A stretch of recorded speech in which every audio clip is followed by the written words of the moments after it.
guys, welcome back to Resistance Chicks. I'm so excited about this. I'm hoping that it works. If it doesn't, I want you to go directly to Glenn Beck's channel and finish watching this. But Glenn Beck has been talking about this for a long time.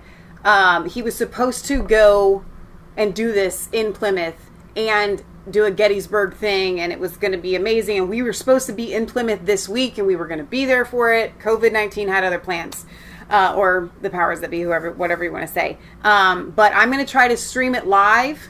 We probably won't add much commentary. I just want you guys to be here with us, because I know when I tell you to go and watch something, you don't. But if we're watching it with you, you'll watch it, which I take as a compliment. But anyway, I've got that all ready and set up to play as soon as they come on. So now, right now it says we're just waiting for Glenn Beck. Let me go ahead and just switch this over so you guys can see where we're going to be here. And I'll make that bigger once it's available. I can't actually make it bigger just yet. But hopefully he's going to explain a lot more than what I'm giving you. But I'm really excited about this because this is the year, 2020, is the 400-year anniversary of our Pilgrim Forefathers landing in Plymouth. Our friend Leo Martin is going to be on this episode tonight, which is one of the biggest reasons to watch. So God's going to do stuff. He made a covenant with the Pilgrims. He made a covenant with our forefathers. He made a covenant, or I should say our forefathers, our founding fathers made a covenant with God.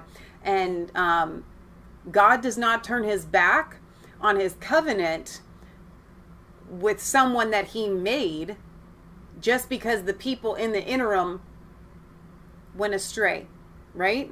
We look at that. That happened with Abraham. Oh, I've got an ad here. I'm trying to play this. Do you see how I've got this fire going in the background? He made a covenant with Abraham, with Isaac, with Jacob, and he didn't turn his back on that covenant just because in between there, everybody went cray cray. You understand? So, I hope that you guys are here. Let me pop out the chat. So that you guys, so I can see, we have some people here on, you know, it's interesting. People must not have gotten a notification for this yet because there's not very many people here. But that's okay because Glenn hasn't even started the show yet. You know what I should do? I should move us to this other corner or somewhere up in here. That way we're not, Leah, when Leah comes, and Leah is going to come, that little Mass Fate 3 box is not in front of her. So anyway, while we're waiting, I'm going to go ahead and start sharing this on Facebook and on Periscope. And like I said, I'm really, really hoping that Glenn doesn't have a copyright thing on this. They have changed Facebook. Oh dear.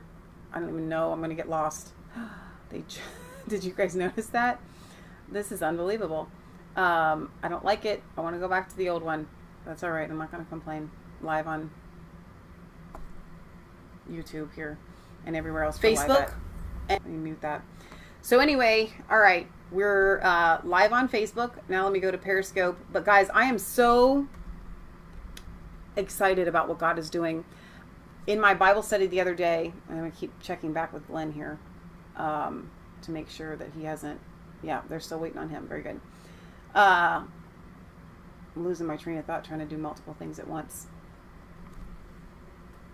In my Bible study in Acts 5, we talked about how when the devil is literally going like crazy, then we know that God is doing something big. And I think that's what we're seeing right now. I truly, truly believe this. I believe that the reason why everything is ridiculously insane is because God is doing such a huge thing. And that's why he's losing his mind. He's fighting. He's desperate. And so I want you guys to be not excited about the things that the devil is doing, but excited that it proves that God is moving in such a large, broad way. You know, when I think about the Pilgrims and the sacrifice that they made, my heart is connected to them. Like, I feel like they are my family. I've been to Plymouth, Massachusetts twice, and when I go to Burial Hill, where William Bradford is buried, and so many that gave their lives for us, there's an anointing there. It's so powerful when you go to the monument and you see and you feel the power of God there. Guys, this is the stuff that God is doing. This is exactly, God is bringing it all together in 2020. It was 1620 when the Pilgrims landed here at Plymouth Rock. Well, actually, they landed in Cape Cod first, but that's another story we can go into later. But the last 400 years on these the American grounds have seen some amazing highs and some desperate lows. But through it all, God has prevailed, and he always prevails. So guys, so many people, not just myself, not just Leah, and other people around the world even, God has been speaking to them 2020. We had no idea what was going to happen in 2020. And yet, here we are. And things have never been more crazy in my lifetime. What about you in your lifetime? We're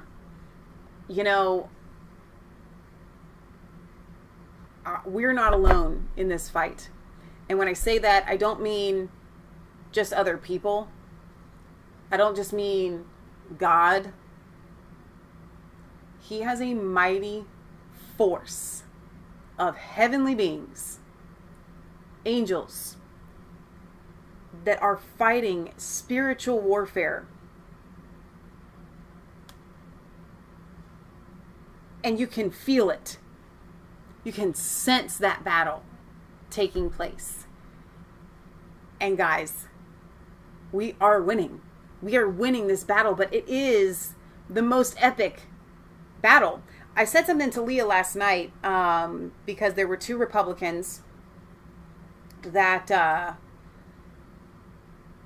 putting forth a bill to get rid of Columbus Day. And you kind of think to yourself, like, is there not any righteous person? I mean, ideally speaking, even the Republicans are supposed to be the party to protect Christians. And I said to Leah, I said, you know what? It's like when you see any movement, or any movie, I should say, what I mean is you see any epic Hollywood movie and you see the big battle at the end of the movie, and it gets really, really, really intense, right? We're there right now. But what happens at that moment is those that were spies fighting on their opponent's team go back to their real side. So I think we're seeing a lot of, and it's not Republicans versus Democrats, it's righteous versus evil. There are some righteous Democrats, maybe like one, I don't know, but there are some. One actually switched parties this year. But for sure, it's good versus evil. Now see, I'm getting another ad here. I never get ads when I watch my little, it crackles when you don't mute it. I've got it muted. Karen, you're saying I can't load on the Blaze. Alexander Watt says, is this the spot for the live showing of Restoring the Covenant? I think that the Blaze is late. We're here waiting for them as well. My sister and I have a show, and we thought the best way to get our viewers to see it would be to stream it live. So that's what we're doing. But we're as somebody that goes live and schedules programs, things happen. So we are literally just waiting on them to get their stuff together. So in the meantime, feel free to go and watch it on their page. You're welcome here too as well. But I wanted to do this for our viewers. Their page has a live chat going right now. So you can go there and join the live chat. Once it goes, you can go directly there, so you don't have to see our little picture up in the corner of the video. But they're running behind. But guess what, guys? This is a live event that he's doing from Standing Rock Ranch. That's a big deal. It's a big deal to get it all together. So if they're running 10 minutes late, if they're running 15 minutes late, if they're running 20 minutes late, we're going to give them some grace. So in the meantime, here you are at Resistance Chicks, and I'm glad that you are here. Tony Villages says the blaze won't load. Guys, it's not that it won't load, okay? I need to explain to you something as somebody that goes live a lot with scheduled programs, okay? I scheduled this one. Many times our viewers are looking at, see, I want to show you. I want to, let me turn my mouse clicker on so I can show you the mouse. Oops, that's not what I wanted. Come on now. Well, I'll be back then. Leah will be back. No, we're not at the blaze yet, Leah. My sister's my co-host on the show here. So let's see. Let me show I want to show the mouse clicks. Where are we? There we go. So here we are. Get off of there. All right, do you see right under here where it says waiting for Glenn Beck? He has a scheduled time at 8 p.m. All right, it's not that it won't load. It's that they're running behind. They haven't started streaming yet. They will stream here on this specific spot when it's time. So if you've been listening to Glenn like I have, and he's been telling you, come to YouTube at 8 p.m. Eastern Standard Time on July 2nd, look at that time right there. See where it says they're waiting for Glenn Beck. They will get it loaded. Okay, so we're just going to sit here and we're going to be patient. I'm going to assume, and what I can do is I can scroll down to the chat. I want to turn my mouse clicks off here. They get annoying. Let's go over here to Glenn. Let's scroll down. I'm not seeing anything in here on the chat. Let me scroll down a little bit further. Let's see. It says the Blaze TV app crashing on iPhone and Applegate. What gives? Honestly, guys, as I'm reading these, just be patient. If they're having technical difficulties, they'll get it. They'll get it together. But we're gonna watch it right here with you guys when it does load. So, like I said, as somebody that does tech, that we stream live all the time, every Friday and Sunday, if you want to join us, if you're new here, this happens. It happens a lot. Technical difficulties happen. Them getting this together live, outside, all the stuff that they have to do, it takes a minute. Okay, so they can schedule it for 8, and if they have technical difficulty, then just be patient. All right. So, all right. I'm still actually trying to figure out how I can share my stream on Facebook now that we have a new Facebook redesign here. I usually share it on my own, let's see, personal page. Let's see, more options. Start a watch party. There we go. That's what I want to do. Because, guys, this is going to be so epic. Like I said, I have been to Plymouth, Massachusetts twice. We are friends with Leo and Nancy Martin that run the John Jenny Museum.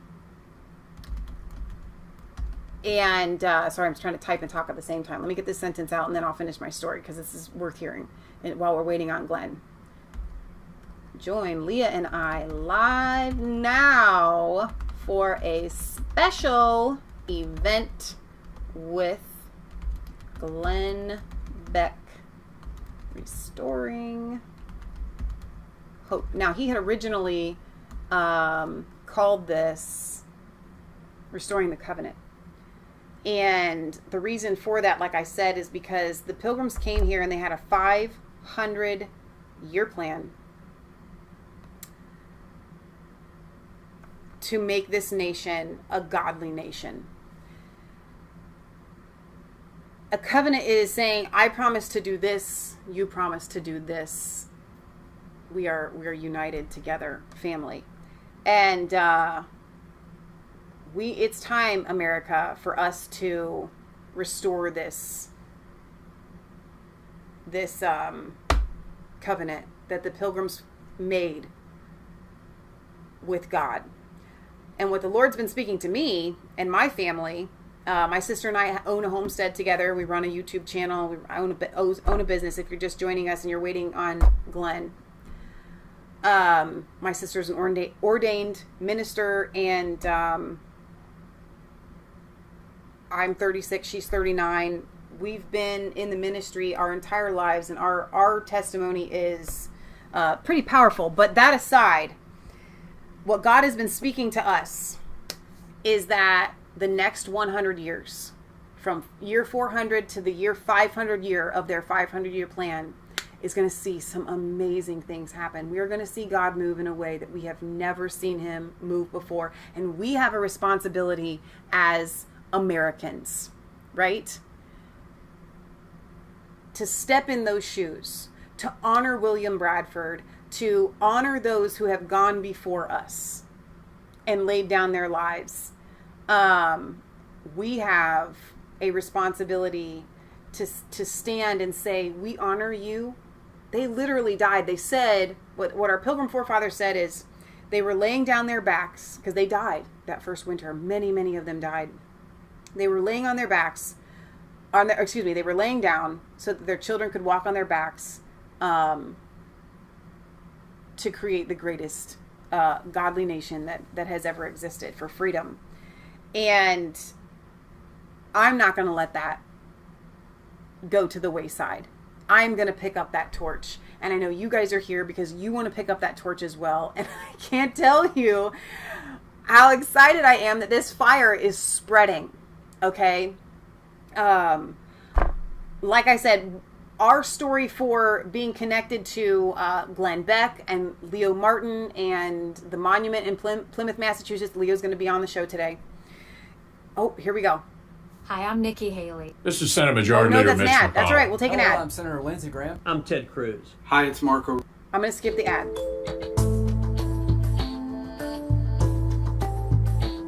Oh, no. Here we go. We're going to go in theater mode. I'm doing theater mode instead of full screen so that I can pull up the chat. So we are here. I'm going to turn this down just a little bit. And while we're waiting, guys, this is so exciting. I'm so excited. Why? Because this is us joining together as a family, right? Saying, us joining together as a family saying, we're going to do this. Whether you're a Glenn Beck viewer, or you're a Tim Ballard viewer, or you know Leo and Nancy Martin and the Monument, or so many of the other people that are going to be debuted in this, whether you follow those people, or maybe you just heard about it randomly. It doesn't matter if you're just a patriot. We've got a lot of viewers that aren't even from the United States. Okay? We're joining together as a family, the body of Christ, to say Jesus Christ is king. In Poland, they say Jesus is king. They literally say Jesus is king. The only country we're really famous in is Poland. It's a fluke, right? We're waiting on Glenn. It's my mama, Patriot Gallery, we call her on the show. I'm glad that they got something hooked up here so we know that they've got it going. But guys, doesn't it feel good to be a part of the same family? I've never met you before. Many of you that are watching have never been to our channel before. Please subscribe because we'd love to have you. I listen to Glenn as often as I can, at least 2 or 3 days a week. We own a homestead and we raise pigs and chickens. And while I'm about doing that kind of stuff, and I own a business, I'm a pet sitter full time. I'm going out and I'm taking care of animals. I'm listening to Glenn, and I am so excited to see this uprising. It's not about being a Trump supporter, even though we are. It's not about your politics. What it boils down to is us being part of a body of believers that say this country was designed by God and the people that he called to come here. And we're going Chuck Schumer only needs keep to that flip covenant. 4 We've got another seats ad here. All to right, win ads are back the good. Senate majority. Ads are good. Hi, Ted. Sorry, Glenn, I'm skipping your ads. But anyway, I lost my train of thought. But guys, this covenant we're restoring. And we're a family. Jesus is king around the world. 2,000 years ago when he died on the cross, his kingdom has come, right? And we reign as kings and priests. We have dominion here. And I think that 2020 is going to usher in us walking that out in a way that we have never seen before, because the body of Christ is something that grows and it spreads and it gets bigger and it gets bigger. The body of Christ right now is bigger than it has ever been. Doesn't that blow your mind? But when we hearken back to our forefathers, our founding fathers, and we honor them and we honor their sacrifice, we honor what they did, and we restore that covenant, guys, hell better watch out, because we're seeing and we are going to see his kingdom coming, on his will being done on earth as it is in heaven. That's what our forefathers gave their lives for. That's what they wanted to see. You know, I've been to Plymouth, and I keep going back to that because a lot of this has to do with we're at the 400 years, right? Restoring that covenant. And they'll tell you lies about why the Pilgrims came here. They'll say, oh, they came for economic reasons. Really? Because they went to Holland first for freedom, for religious freedom. And they had it pretty good there. They were living a nice life, a free life. They were free to worship God as they saw fit in Holland. And God called them. When they had church, they would have 4 hours of somebody speaking, and then they'd have 4 hours of discussion of what that meant for them and their group. And in those discussions, what they called church for 4 hours is when God said and called them to the Americas, right? This was a move of God. So they're in Holland and they're looking around. Here we are. And they're saying our children are becoming worldly, and we want a place where they can be free, where they can be raised in righteousness and uprightness. And that is why they came here. They wanted to spread the gospel, the propitiation of the gospel of Jesus Christ. And they came here to have a nation founded on God's principles. And they did it. And many died along the way. But they did it anyway. And that's why we're here at Glen Standing Rock. So I want you guys to be really excited. It says right here, AmericanCovenant.org. So I'm going to turn the volume up here.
not as moved Hello, as I America, am? and welcome to my home in the Mountain West, the Standing Rock Ranch.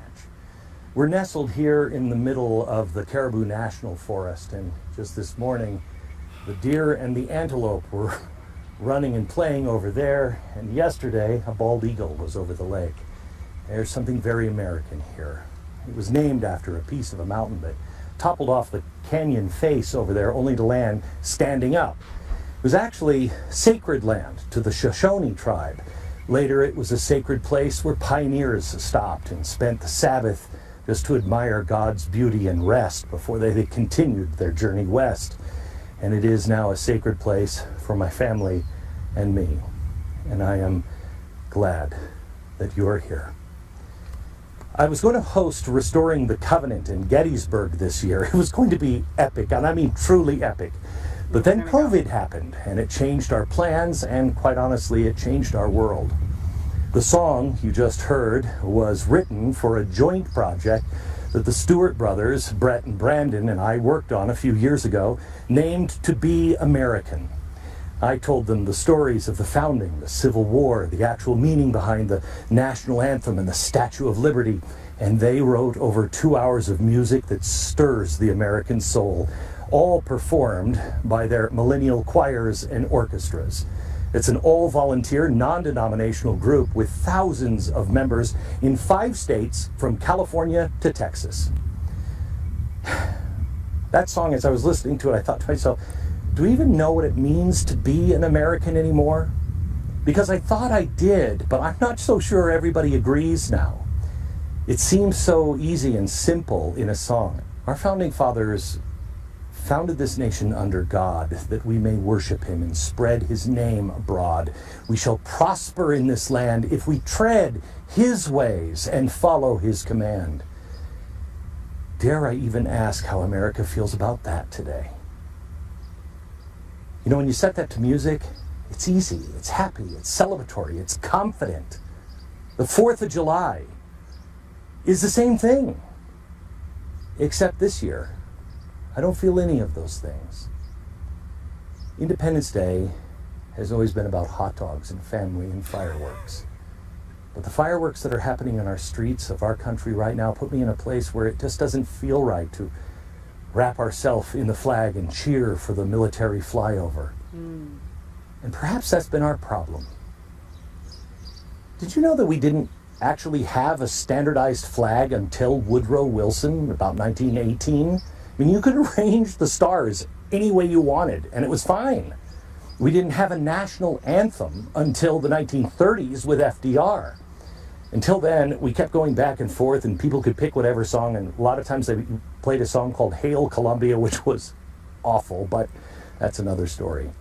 The reason why I bring that up is because we're not a standardized nation. That's not who we're supposed to be. We are a collection of misfit toys. We really are. We're all different people coming from different places with different ideas, and we all agreed on one thing. We weren't supposed to agree on everything, just the important stuff. E pluribus unum, from many one. And that one thing that we had in common was the idea of liberty and freedom and justice for all. And to be honest with you, we all know our ancestors, we have even screwed that up many times through the course of our nation. But of course they did, and of course we have, because we're men, we're only human. How many important things have you done in your life that you screwed up? That's why, while some of our founders weren't the biggest fans of religion itself, they all believed in the tenets of Christianity, which was all based around forgiveness and grace. And we have lost that. And we need those things now more than ever. Because we have been a nation that has been great and terrible. Sometimes at the exact same time. But we look forward. Are we getting better? Up until a few years ago, I would have said yes, but now, honestly, I don't know. And I don't even know now if we can hold this nation together. Lincoln said once, if America should fail, it will fail and it will be toppled by a destroyer named us. And I think he's right. tonight, I think, is going to be historic, some way or another. We are going to talk about a plan, something called the American Covenant. It's just 3 easy steps. And it's not my idea. It's not even Abraham Lincoln's idea. He was just the last one to do it. When I had Gettysburg planned for 4th of July, we had fireworks like you wouldn't believe. I had an original score to tell the story of America in a way that you've never heard. And then when COVID happened, the best laid plans went to heck. Yeah. And then a month ago, my family and I left our home in Dallas and we came here. And I felt the strength and the sacredness of this land. And I realized that that's what the covenant is supposed to feel like. Personal. The invitation is quiet and gentle. It's not garish and a spectacle. We have lost touch with this. When I lived in New York, I couldn't remember the last time I saw the stars and I felt small. We had a partnership with each other, with God, with the land. And America has never been about that breast-beating lie of manifest destiny. That's a distortion and a lie and dangerous. That's good. The American promise was about living the golden rule, the 10 commandments, loving and serving our fellow men, caring. It's strange to say, because of all the damage COVID has done, but I think it's actually maybe a blessing in disguise, a chance for us to be quiet and reconnect with our families, to know what's truly important. Then assess where we are and make a plan for where each of us as individuals are going and where we want to go as a people. But to do that, we need further light and knowledge. And we need to do it without anger and malice in our hearts, and I know how hard that is. I look at the news, and I know you do the same thing. It's my job to look at all of it and digest it, and then pick through it to see what I can help you understand or to give you some sort of perspective. And some days, and in fact, most days now, I am left speechless by what I'm reading in the news. I'm guessing you're the same. You're watching America This Morning. As sharply divided. On the articles of impeachment. Now then, what makes a nation strong? Well, Americans are deeply divided over political division. That was the American public deeply divided. The political divide in History says we'll roll forward on momentum for a little while, but we'd better get some more gas in the tank pretty quick. Gang rape. So they could then be gang Really raped. doesn't sound good. Republicans now are mad. This is the most unethical sham. The opioid crisis may be far worse than there's a little baby in here right now who's in withdrawal. I think he overdosed. the rate of suicide nationally has been on the rise since 1999. What's next for the people of Hong Kong? pro-democracy movement. You guys value freedom more than safety. The American Embassy in Baghdad under siege. You're here with resistance chicks for the first time. Respiratory virus. Form of viral These are all the things that we cover on our show on Fridays and Sundays. China is still lying. Essential Workers Day. Home. See, ours is not the first by George good government to arise on the world stage. There have been several. Feeding my kids is not selfish. And then each decayed away. People filing for unemployment Not benefits. one of them was ever destroyed by anybody else's marching legion. I'm not going to shut the salon. Each rotted away, morally, socially, culturally, economically, simultaneously. A Minneapolis police officer trial that has caused outrage across the country. says Black Lives Matter. Hitting of public monuments, symbols of white domination. Look what you did to my store. Come on, G. Come on, G. Damn, man. I was some TVs, Carl. I was some TVs, man. For real. And somebody Quit, Daddy, Paul! We could have the summer of love. That's really hard to History see. promises only this for certain.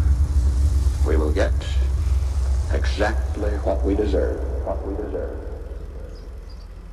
Looking at the state of our world, our country, I can't help but think of the story about Ben Franklin. It was the last day of the Constitutional Convention. He was in so much pain. They actually had to carry him because he couldn't stand the pain of walking on the cobblestones. And he sat quiet all through the convention, really didn't say very much. And at the end, everyone turned to him, the wise old man, and said, "Mr. Franklin, what do you think?" He said, "I have been sitting here listening this whole time, and I've been pondering the carving on the speaker's chair." It was a carving of a sun with the rays. He said, "I've been wondering the whole time, is that a rising sun or a setting sun?" He said, "But now that I see what we've done, I know, gentlemen, it is a rising sun." There is a powerful, powerful darkness that has stretched its arm all across this land. But is that darkness an ending? Is it a destructive force? Or will it be something that helps us reach deep down inside of ourselves and find out who we really are and what each of us have to do? Will it humble us? Will it turn us back to Him and the timeless truths that run through our story? Will we then stand for those truths and begin again? We face the biggest decision that any of us will ever face. In fact, I think we face a decision now that few humans have ever faced, have ever even had within their reach. And it's an honest question, and perhaps one that we should have been asking every year on Independence Day, and now only in hindsight do many of us see the errors of our ways. But each generation in their own way has had to ask themselves at times of great trial and risk this simple question: is this worth dying for? Is this worth fighting for? Yes. Is this country, her ideals, achieved or still yet to be achieved, worth living and striving for? Is this what we want? Is this what's best and most effective to lift not just us, but all of mankind to a better place? Is there a better way so man is free to live as who he is destined to be? Churchill was asked at one point what the best system of government was, and he said, well, this one, it's the worst, with the possible exception of every other system devised by man. It's ugly. It doesn't work well. Does it still work at all? See, I think this is the question that we need to ask. This is the conversation, not the argument, not the petty name-calling and public shaming that, quite frankly, would make Joseph McCarthy blush. We should be asking ourselves, is there a better way so we could all live together and not oppress one another, to live free of tyrants and remain safe and prosperous? And if it's not this, what is it? In just a few years, America will celebrate her 300th birthday. And this is the year that is the 400th anniversary of the landing of the Mayflower. And many Americans, including myself, is not sure we're going to make it to 300. But I know this: God's will, not mine, not anybody else's, God's will be done. Amen. But should it come, it should come by our choice. Not through fear or intimidation or riots or by apathy and denial. This great nation should not slip into obscurity and a new one rise in its place with nothing more than a whimper. Right.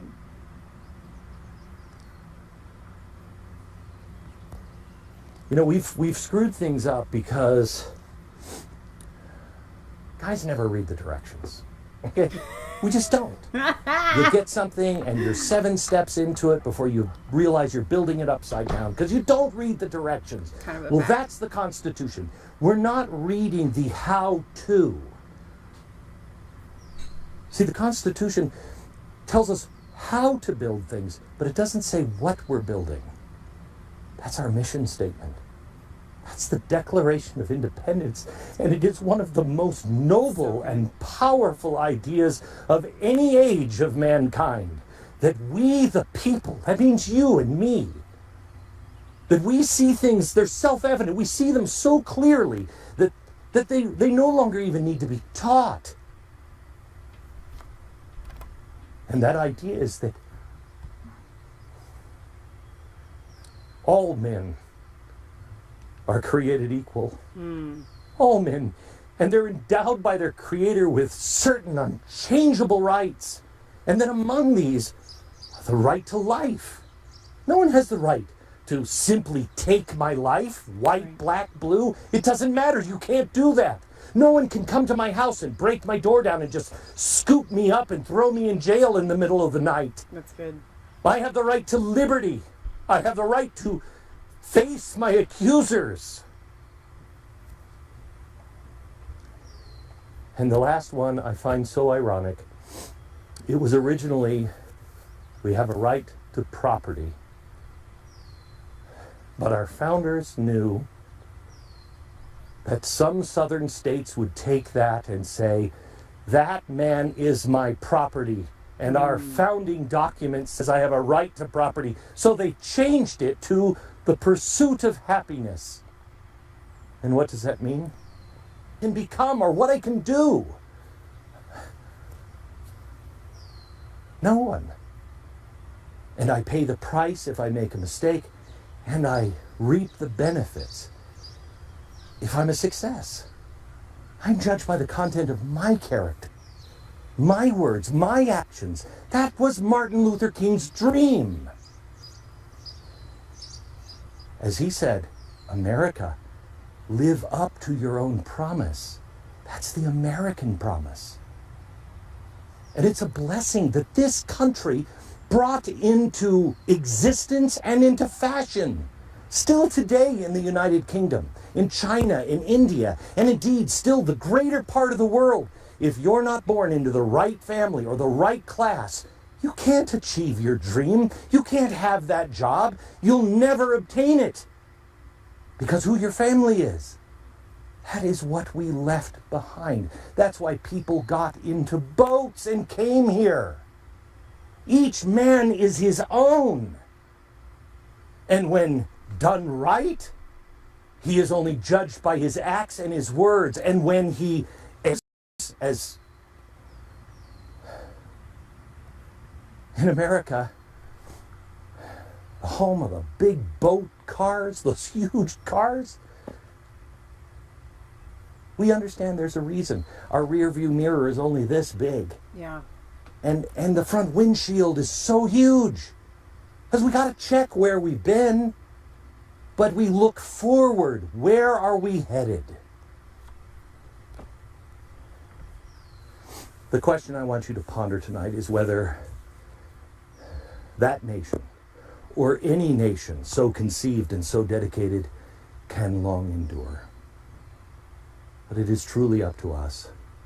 And I don't know about you, but I am so ready to find the answer together by asking honest questions, using honest and actual stats, scientific measurements, real history. We may find a better way. I don't think so. I think Churchill was right. We will most likely find rehashed systems that have failed and brought misery and hunger. But perhaps this system of government has seen its better days, and it is time for something new. Because the horizon is huge. There's something new on the horizon. But you have to know history as well. If you were born and raised and educated in the last 25 years, with what I was taught and now knowing what you have been taught, you don't know anything of this epic story. And if I didn't know the story, I don't think I'd mourn the passing of this country either. Because it all seems the same, doesn't it? But before we decide, I and a few friends want to tell you a story today. And it is a story that I learned from my mom and my dad and my grandparents, my aunts and uncles. I set out to test its truths myself when I was your age. And it is a true story. And what a story it is. It has everything. It has fencing and fighting and torture, revenge, giants, monsters, chases, escapes, true love, and miracles. No, that's The Princess Bride. But our story has a lot of that stuff in it. And our story begins in 1619, and it is very different than the New York Times version, which is now being taught in our schools all across the country. I exposed that earlier this week on a special. Many scholars, in fact, leading black scholars, say the so-called facts in the 1619 project, and certainly the conclusion of that project, is beyond unfair. It is a dangerous lie, and a lie designed to tear us apart. In fact, just a few days ago, the writer and the head of the 1619 project said, quote, "It would be an honor if America burning, rioters burning police stations and restaurants coast to coast, were named after my work," end quote. I don't even understand that, and I feel sorry for people that feel that way, that they haven't been able to connect with the goodness of this land or the goodness of her people. They've only been able to see the scars. So tonight, I ask you not to believe a word I say. You just take the facts that we present here. You make notes. You go do your own homework. You look for original sources, the diaries, the letters, and the actions of those involved. You can listen to the scholars who admittedly hate this country and the people that they're telling you about. Or you could listen, not to me, but to the people themselves. Read their words. After all, 400 years from today, we are going to be judged in the same way. And would you rather have your life and your deeds told by those who despise you, or your own words and actions and the words of those who actually knew you? That's fairness. So we got a lot to tell you. And our story begins in Plymouth, where the sun is just beginning to turn orange of the setting or a rising sun. Early today, Tim Ballard, the head of Operation Underground Railroad and the Nazarene Fund, was at an important rock. But it's not Plymouth Rock. It's actually a rock that's more important that most of us have never heard of. I'm standing here on an island in the Atlantic. Behind me is something called Pulpit Rock. On December 10th, 1620, a group of pilgrims gathered on this rock and did something special, sacred, profound, something that may be the answer to our national ills today. As they were sailing through the harbor, their mast broke in a winter storm and caused their boat to veer off out of control. All they could do is huddle up and pray that God would somehow deliver them as their boat was careening directly for the rocky shore of an island.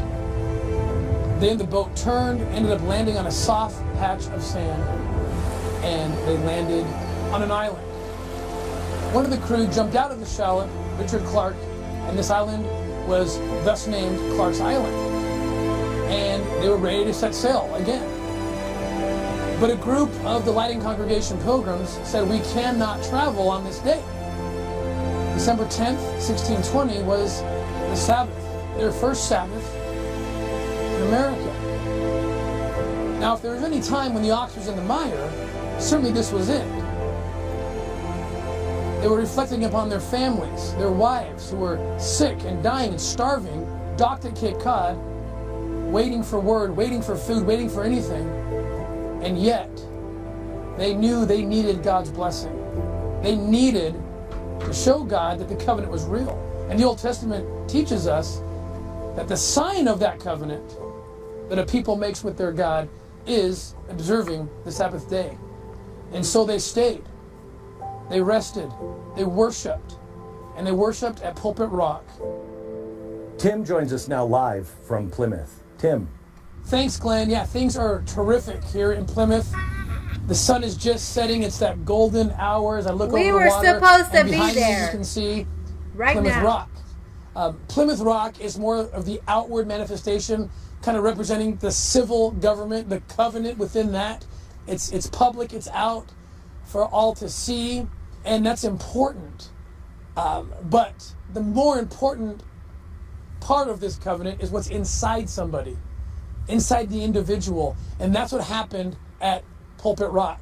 That covenant that was inside that made them stay and made them worship God on that first Sabbath.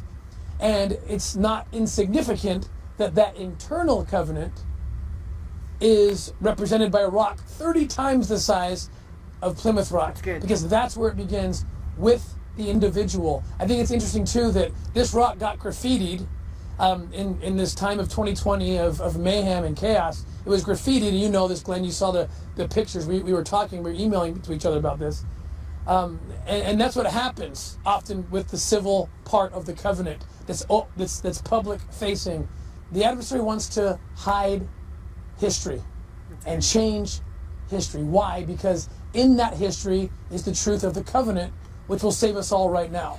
Yes! And we need to take a note from the Pilgrims who stayed true to the covenant, notwithstanding societal pressures, notwithstanding the hell they were living. Remember, in the winter of 1621, half of them were dead. 3/4 of the women had died.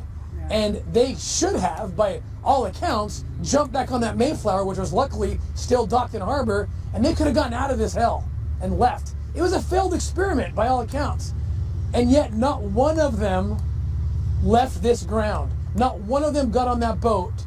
And as the Mayflower left, and as it disappeared over the eastern horizon, the Pilgrims fell to their knees and wept aloud, not knowing if or when they'd ever see civilization again. But they didn't buckle. That's the thing. They stayed true to their covenant. They stayed true to their history. They stayed true to who they were. And that's what we are struggling to do as a nation right now. There's a lot of societal pressure to say things and do things that we know aren't true, but we're scared of mob rule. We're scared of what people's agendas are going to say about us. We have to stay true, stay firm. Don't be thrown about by every wind of doctrine and idea, but stay true to the truth and to the covenant. It's our only hope for salvation, for national salvation. Amen. Yes. Amen. Go on, Tim. Oh, beautiful for spacious skies, for amber waves Who is it? I don't know. She's awesome singing in front of the Pulpit Rock. for purple mountain majesties, above the fruited plain. America, America, God shed his grace on thee and crown thy good with brotherhood from sea to shining sea.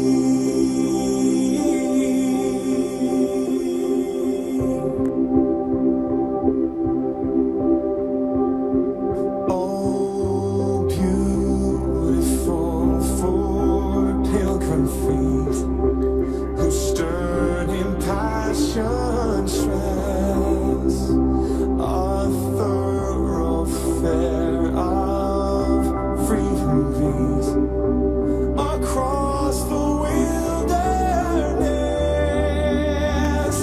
America, America, God met thine every flaw, confirm thy soul in self-control, thy liberty in law.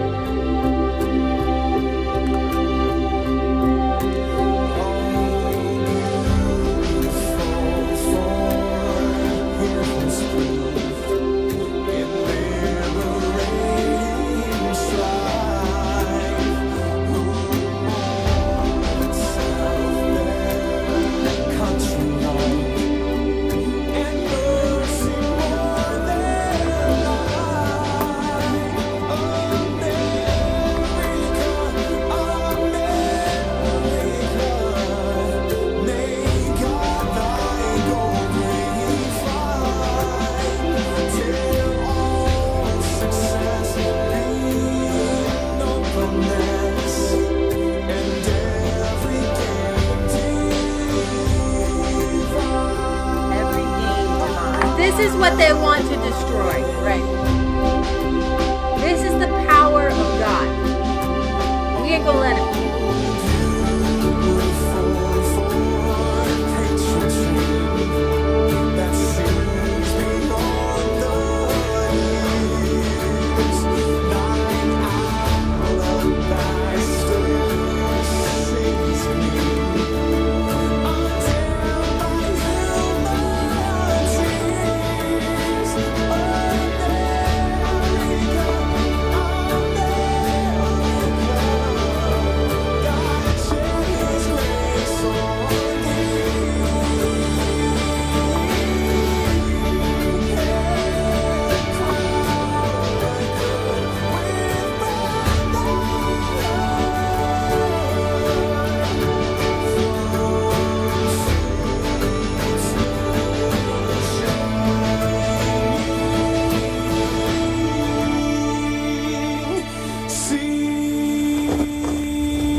Anything good came from those who arrived on the Mayflower, we would then have to deny Webster's dictionary, all of the beautiful, amazing art of Tiffany, the Kodak camera, the Kodak film, portions of the New York Times, the Remington, because none of those things would have been invented if the Pilgrims hadn't arrived, because the Pilgrims spawned those people.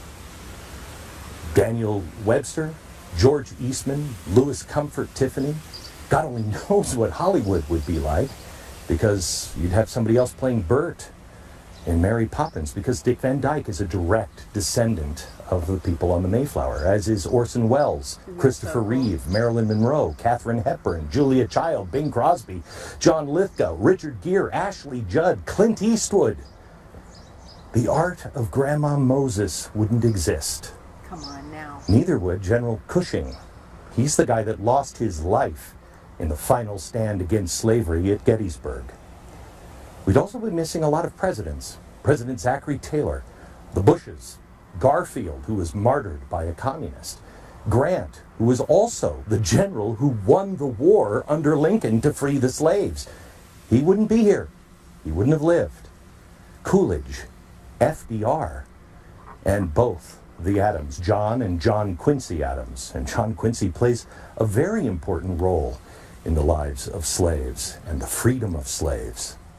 Now, these are not the only people that were directly descendant from the Mayflower Pilgrims. Many signers of the Declaration of Independence and the Constitution were as well.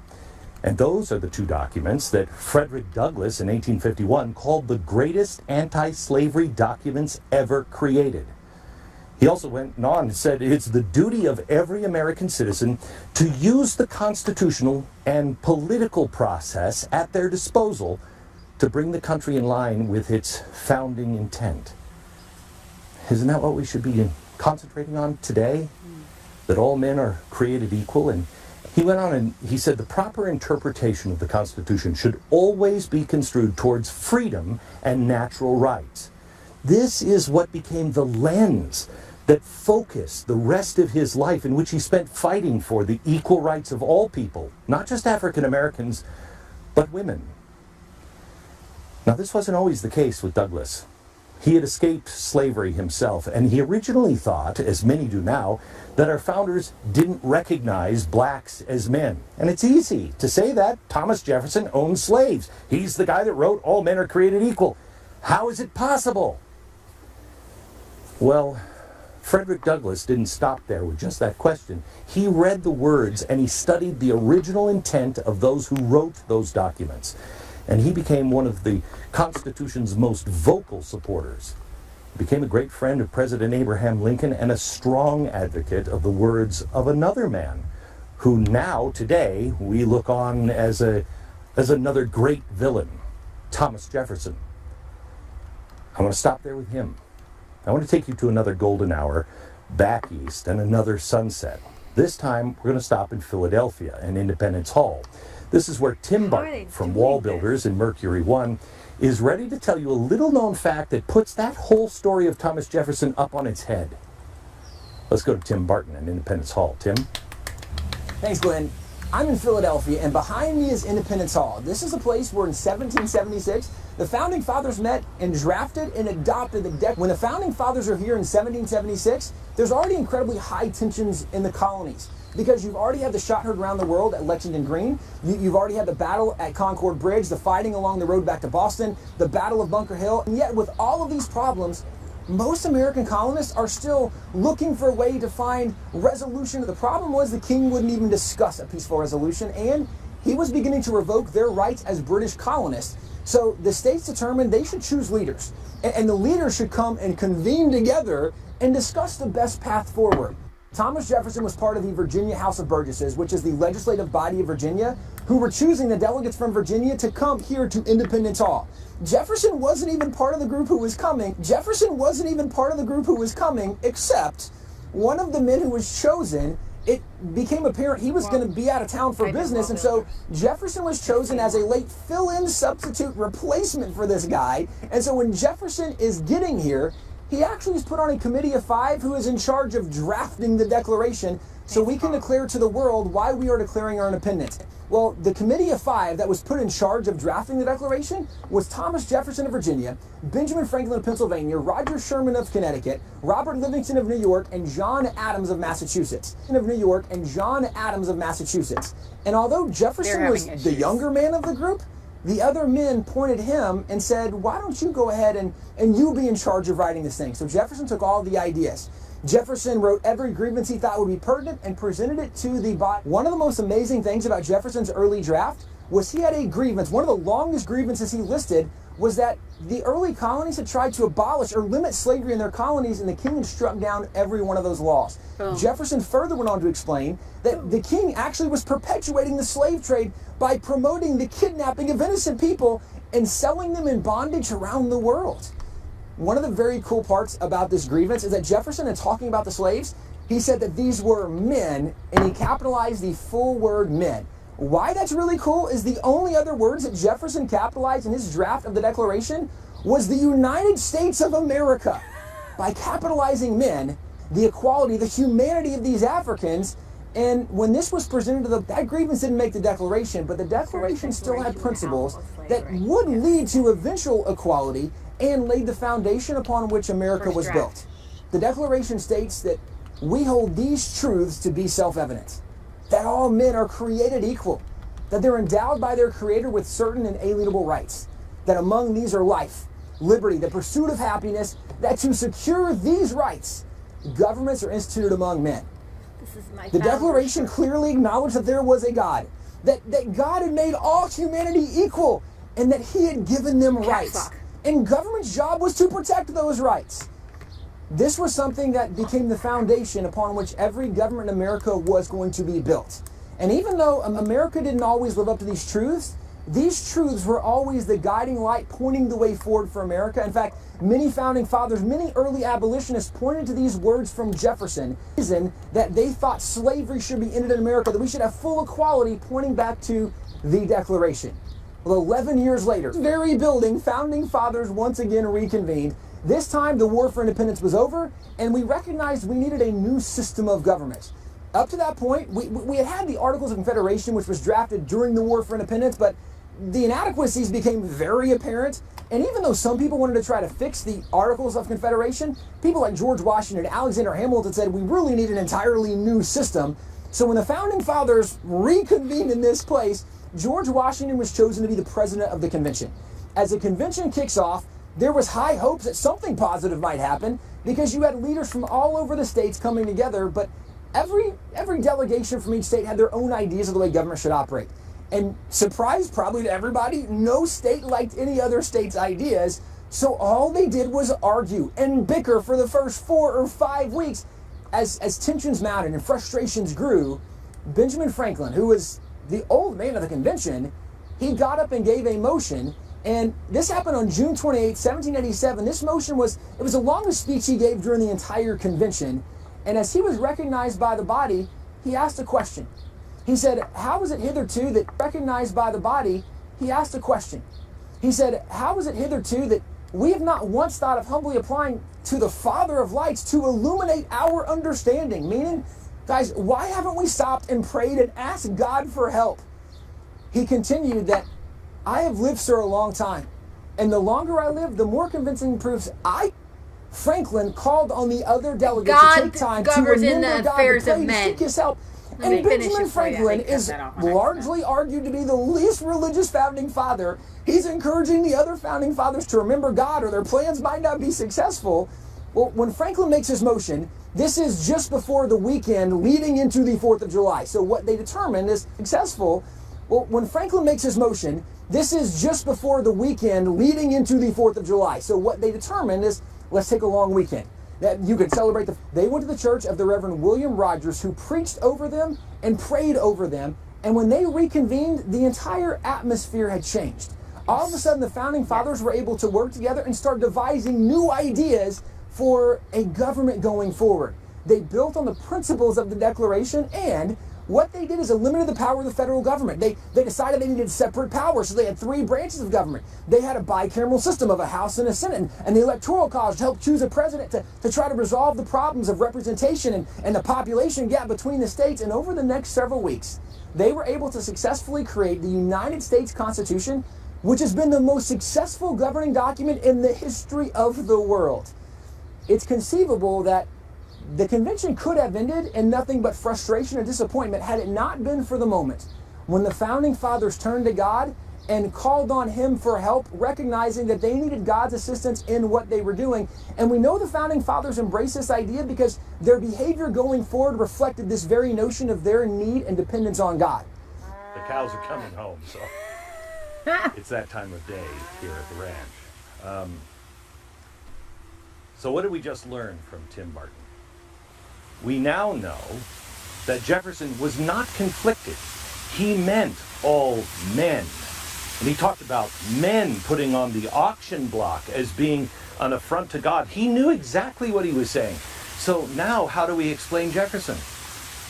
See, it wasn't Jefferson. It was 2 states out of 11. 11 said, yes, abolish slavery. 2 stood in the way. And why?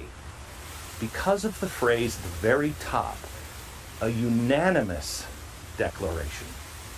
They knew at the time, if there's one thing that divides us, everything we say must be unanimous. And if there's one thing that would divide us, well, the king will come and weasel his way in and split us up, and then it's over. So quite honestly, they did what we do. When we are stuck and we can only go as far as we can go, well, then what? We look to the future. It's funny because this is exactly what progressives do. This is the very definition of that political strategy that's now being condemned because the founders used it. Why didn't you abolish all guns? Why are there still AR-15s? Because there's no choice. That's as far as they could take it at this time. They're hoping, like I'm hoping with abortion, that things change. What, are you telling me you're settling for 12 weeks? No, that's as good as I can get it right now. I believe it's life at 11, but I'll take 12. There are times that we have to decide as a nation. That's the best we can do. And then just keep pitching, moving the ball forward. It's our only option. It's either that or go to war, or what Marxists do, just kill all the people that oppose your belief. But that's not America. That wasn't what the founders did. That would have just been removing one deadly tyrant to replace him with another. And they took an oath on the altar of God. No king but God. Well, after the Revolutionary War was won against the greatest army and navy ever assembled. I mean, remember, this is a bunch of farmers, okay? It's like us, me, and my cows and my family going against SEAL Team 6. It doesn't happen. They knew that those blessings were just a continuation of the covenant. And now that they were forming a new country officially, they needed to renew its oath. And so they did. In a place called Federal Hall, which is where David Barton is, now just across the street from His the daddy. greed Tim's of daddy. Wall Street today. There sits a quiet set of stairs and a statue that is now under attack in the last few weeks. A statue that stands on the exact spot where George Washington took the first oath of office. David We're at Barton's Federal Hall in awesome. New York City, and this is where America's constitutional government went into effect in 1789 with our first president, George Washington, and the first federal Congress. Now, that first body was really quite distinguished. Not only had George Washington been president of the convention that wrote the Constitution, but 1/4 of the members of Congress had been fellow delegates with him in writing that Constitution. Now, George Washington was sworn in right behind me, and the activities of Inauguration Day had been set by Congress with the help of 14 religious leaders, including a rabbi and 13 Christian ministers. Now, over to the side is a plaque of George Washington kneeling in prayer, and that plaque of him kneeling in prayer really does kind of set the tone for what happened that day, for there were 7 different religious activities during the inauguration.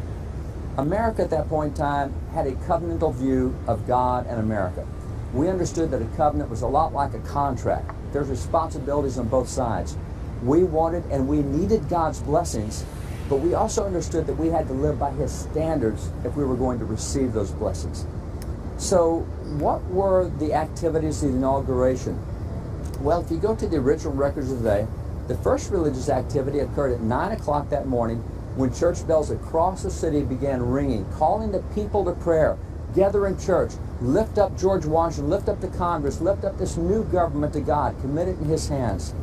After that, George Washington arrived by carriage here behind us at Federal Hall, and he was sworn in. He took his oath of office. Now, the American practice of oath-taking is something that's been pretty well established for centuries. We've done the same thing for a long time. It's deeply embedded in our laws, and a lot of those practices go back to biblical precedents. For example, in the Bible, in Genesis 26, God says, I swore an oath. And several times in the scriptures, He says, I raised my hand when I swore an oath. And then in Isaiah 62, God says, I swore by my right hand. And then in Deuteronomy 10, the scripture says we're to swear oaths in His name. That's pretty much what we do in American oaths. We raise our hand, our right hand, we swear an oath, and we do it in His name. We conclude with, so help me God. So George Washington swore the oath. He had a hand raised. He had his other hand on an open Bible. After his swearing in, they went inside to the inaugural address. Now that's the third activity, because he started his inaugural address by opening with his own prayer. The fourth religious activity actually dealt with the content of his inaugural address. In it, he urged Congress, and he reminded them of what we knew. He said, the propitious, or the favorable smiles of heaven can never be expected on any nation that disregards the eternal rules of order and right which heaven itself has ordained. In other words, if you don't live by God's standards, you're not going to get God's blessings.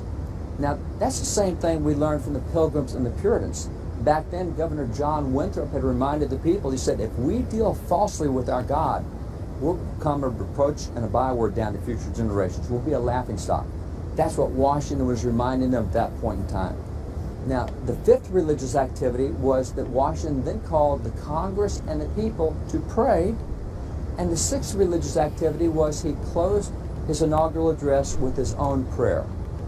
Now, after that, the second religious activity was that President Washington and Congress walked outside of Federal Hall, and they went right up the street to go to church together.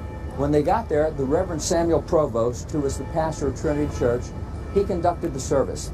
He led Congress and President Washington in prayers out of Psalms 144 through Psalms 150.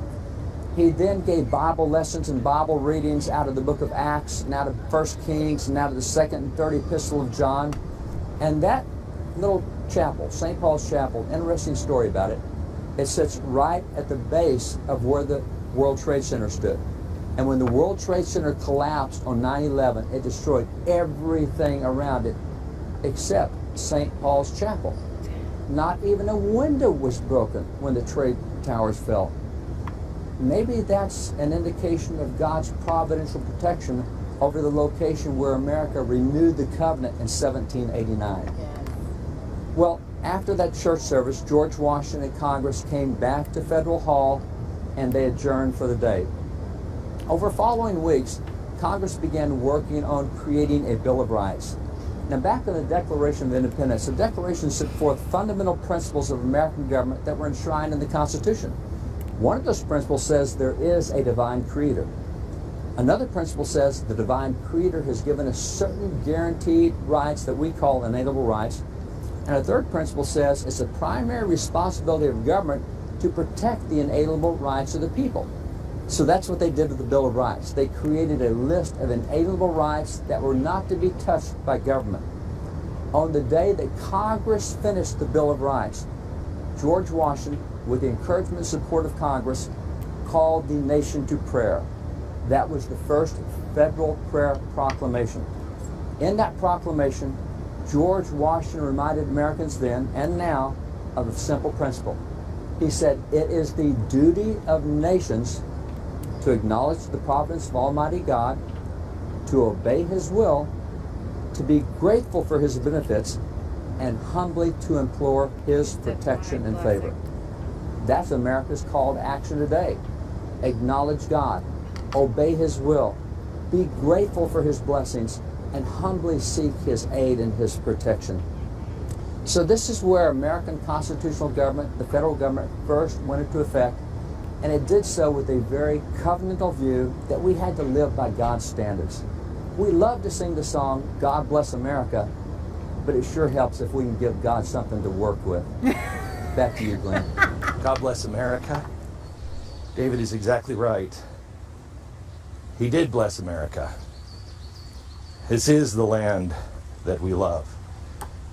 There's something, come here, get house. How are they getting a signal? House, all right, come in. God loves all lands, but there's something special about this one. And our founders knew that, the Pilgrims knew that.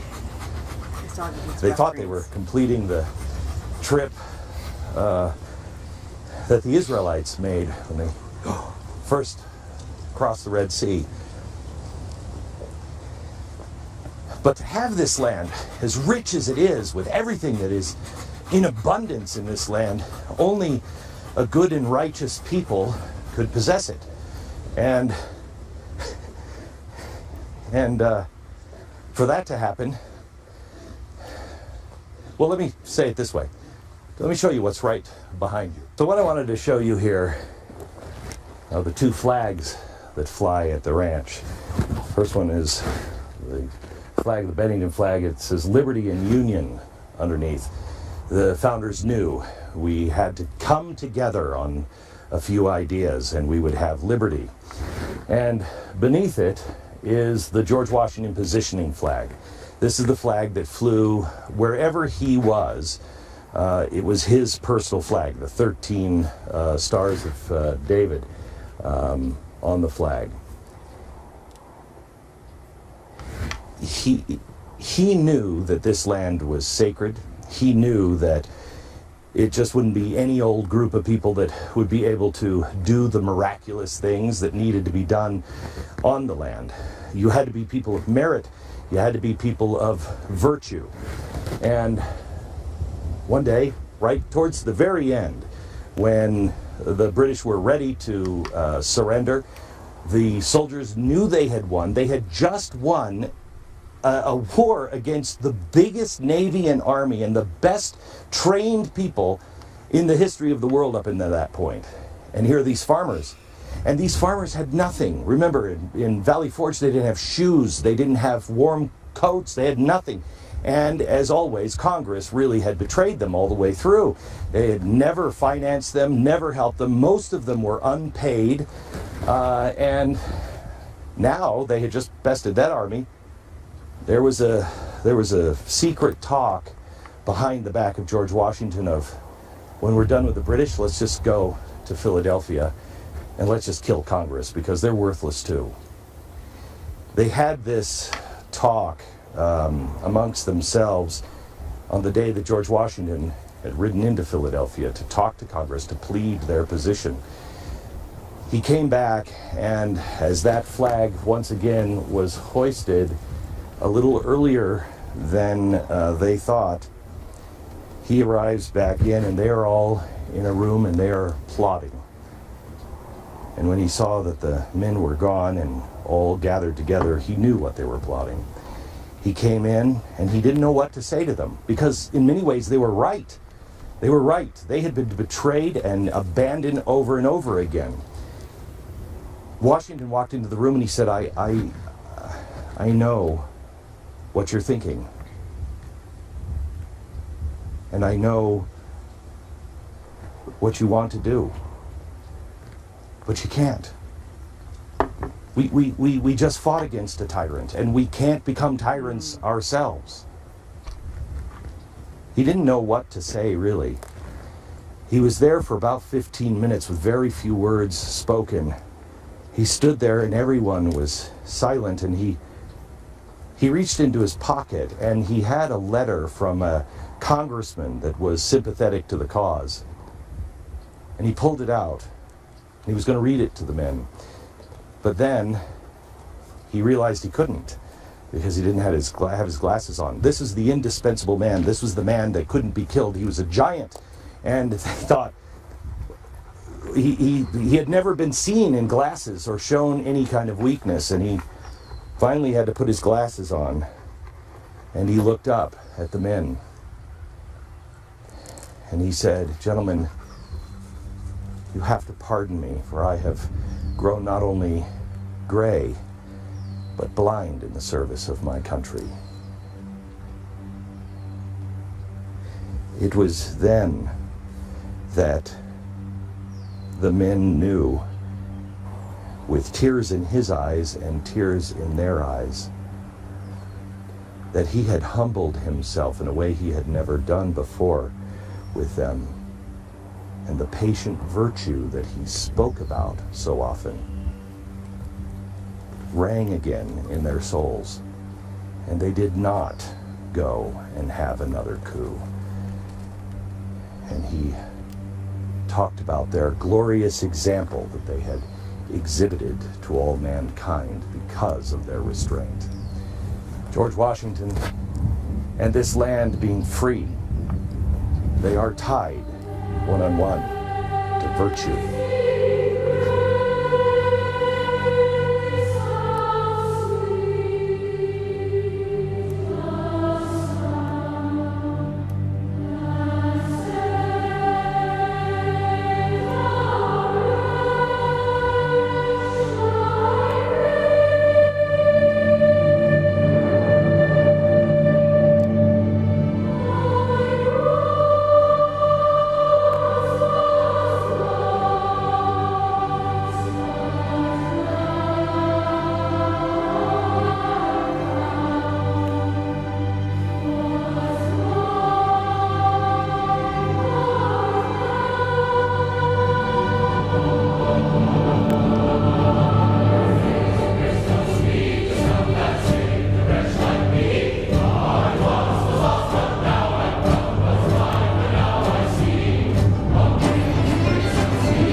much. That this is where I broadcast every day. It's our broadcast barn here at the ranch. And I just wanted to take a couple of seconds and just stop in here to show you something and also talk about that song, Amazing Grace.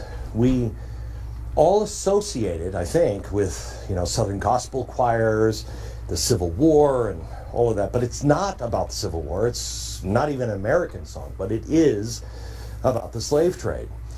The Wretch Like Me, that wretch was the author of that song. It was a man who was a notorious slave trader himself, and he was in a storm of his life at sea, and he was so desperate he made a covenant with God. I'll change my ways, and I'll stop the slave trade. I won't be involved in it anymore.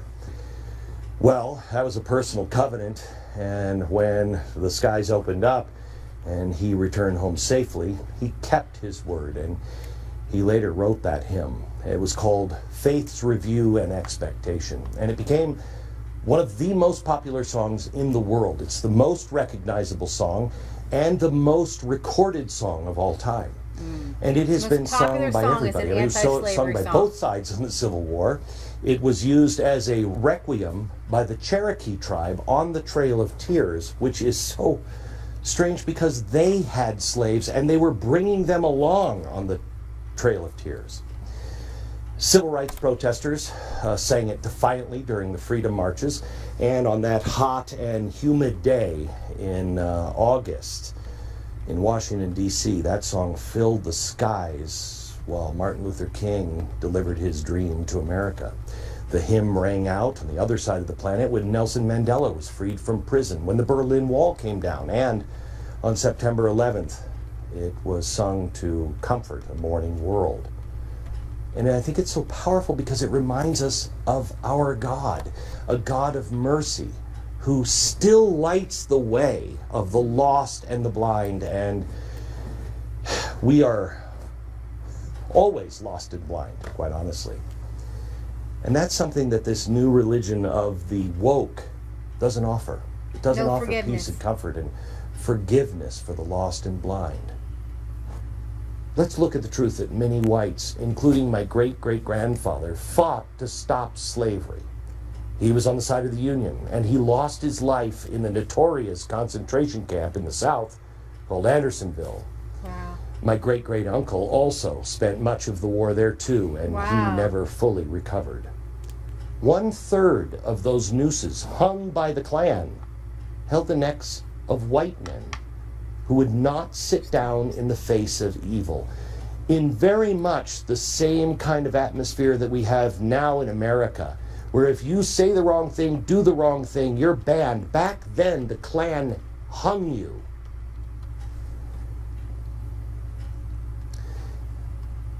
I think it's right when we hear righteous cries from good Muslims that are not part of terror. It's right to not condemn an entire race or religion. And if that is right, why do so many people condemn all police officers or all whites or all anybody for something the vast majority had nothing to do with? In fact, they fought their own people to stop it. Yes, free blacks fought in the Civil War on the side of the Union, but it was mainly whites fighting against whites to end slavery. More importantly, it was just a war where humans fought those who had lost all of their humanity.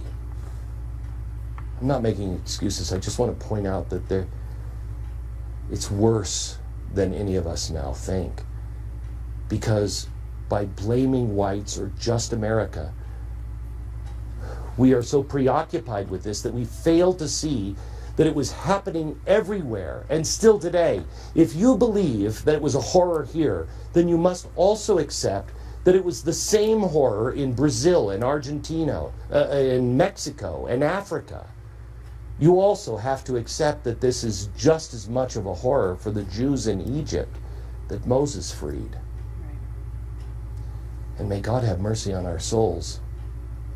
Those of us who know that there are slaves today, enslaved by the Chinese, making our phones, and yet we buy them.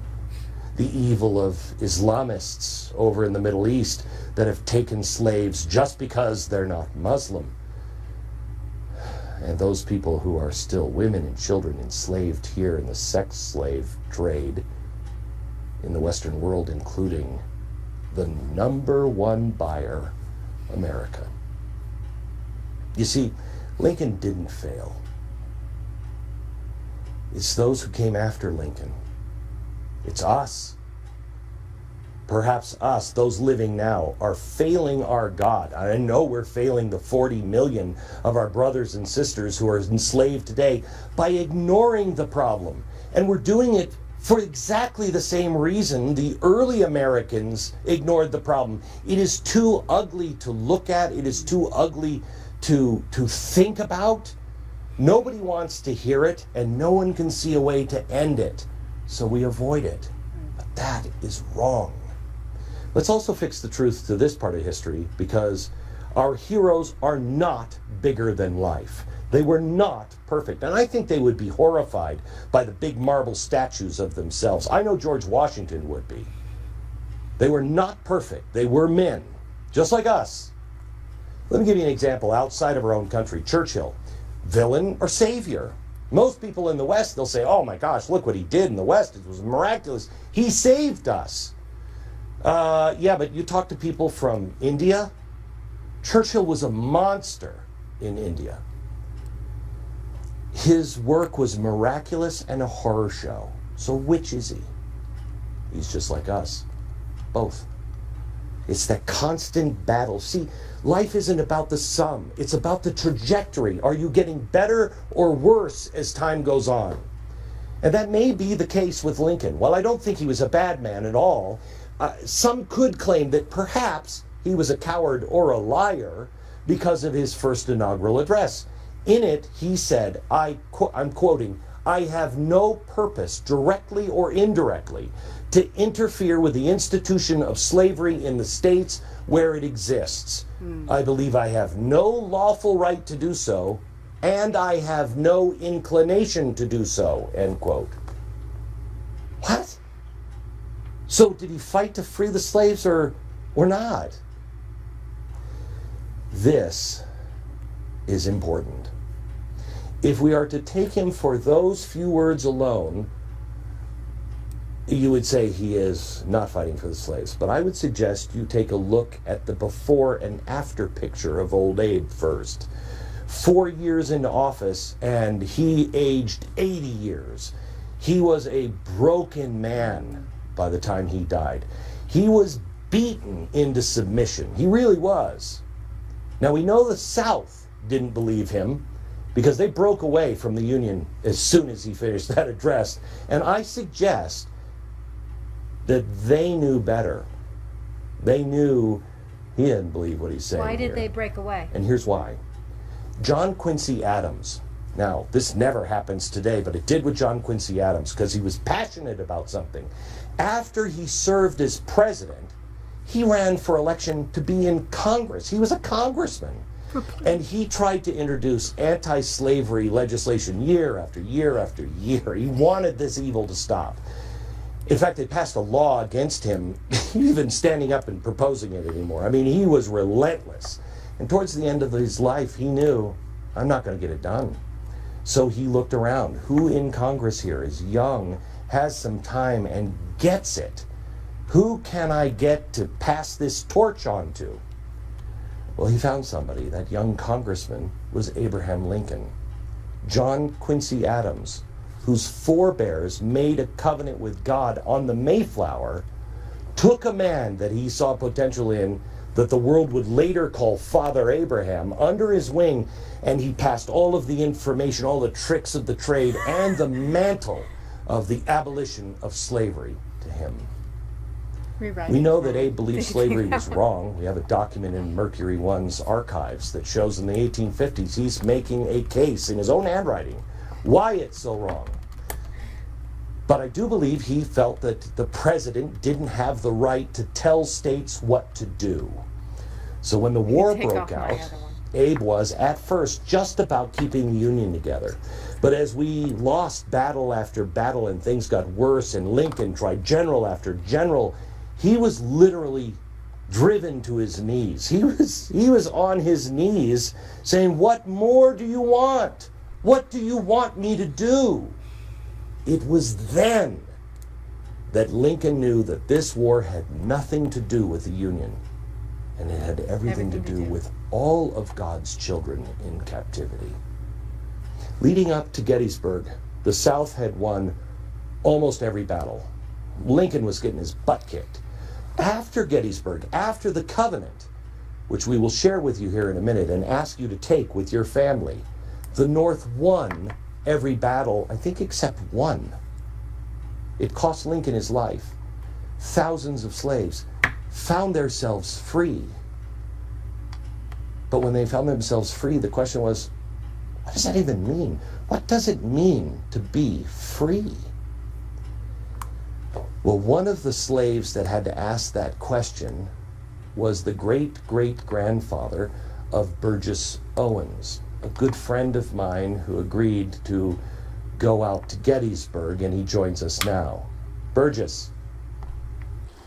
I was blessed to have learned about my great-great-grandfather, Silas Burgess, about 7 years ago.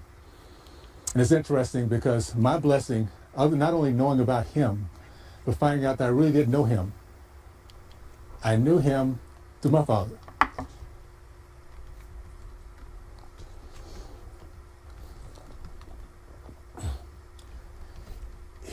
It's interesting when you look through history and you find through that process people whose lives, their personalities impact you in such a special way. He came here in the belly of a slave ship. He was sold to the Burgess plantation.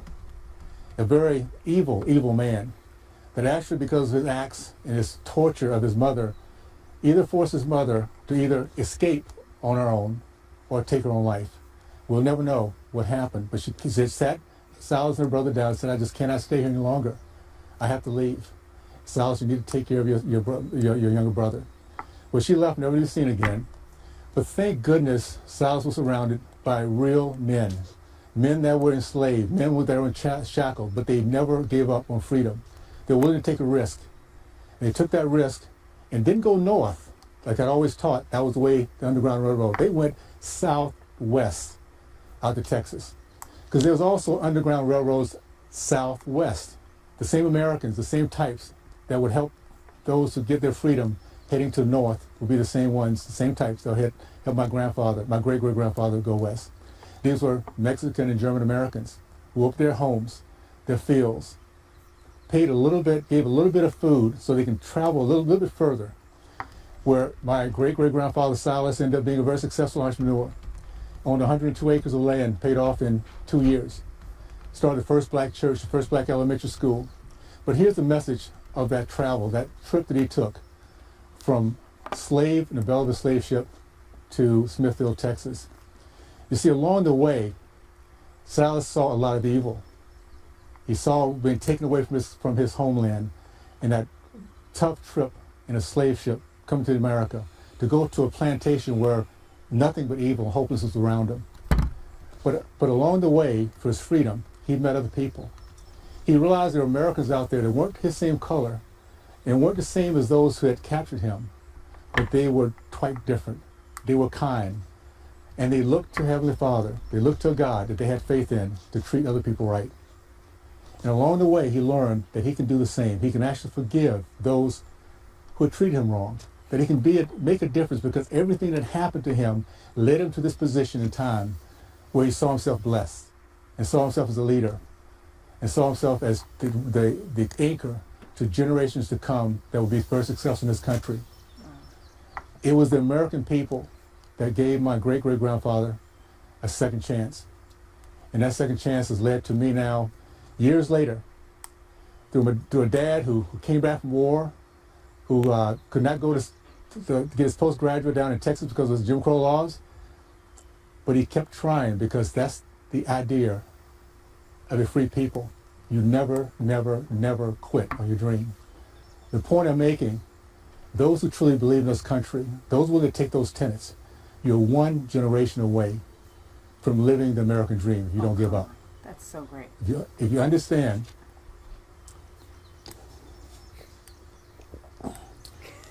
that this is a place unlike any other. You can dream big. You can fall flat on your face and start all over again as often as you want to. That's what true freedom comes down to.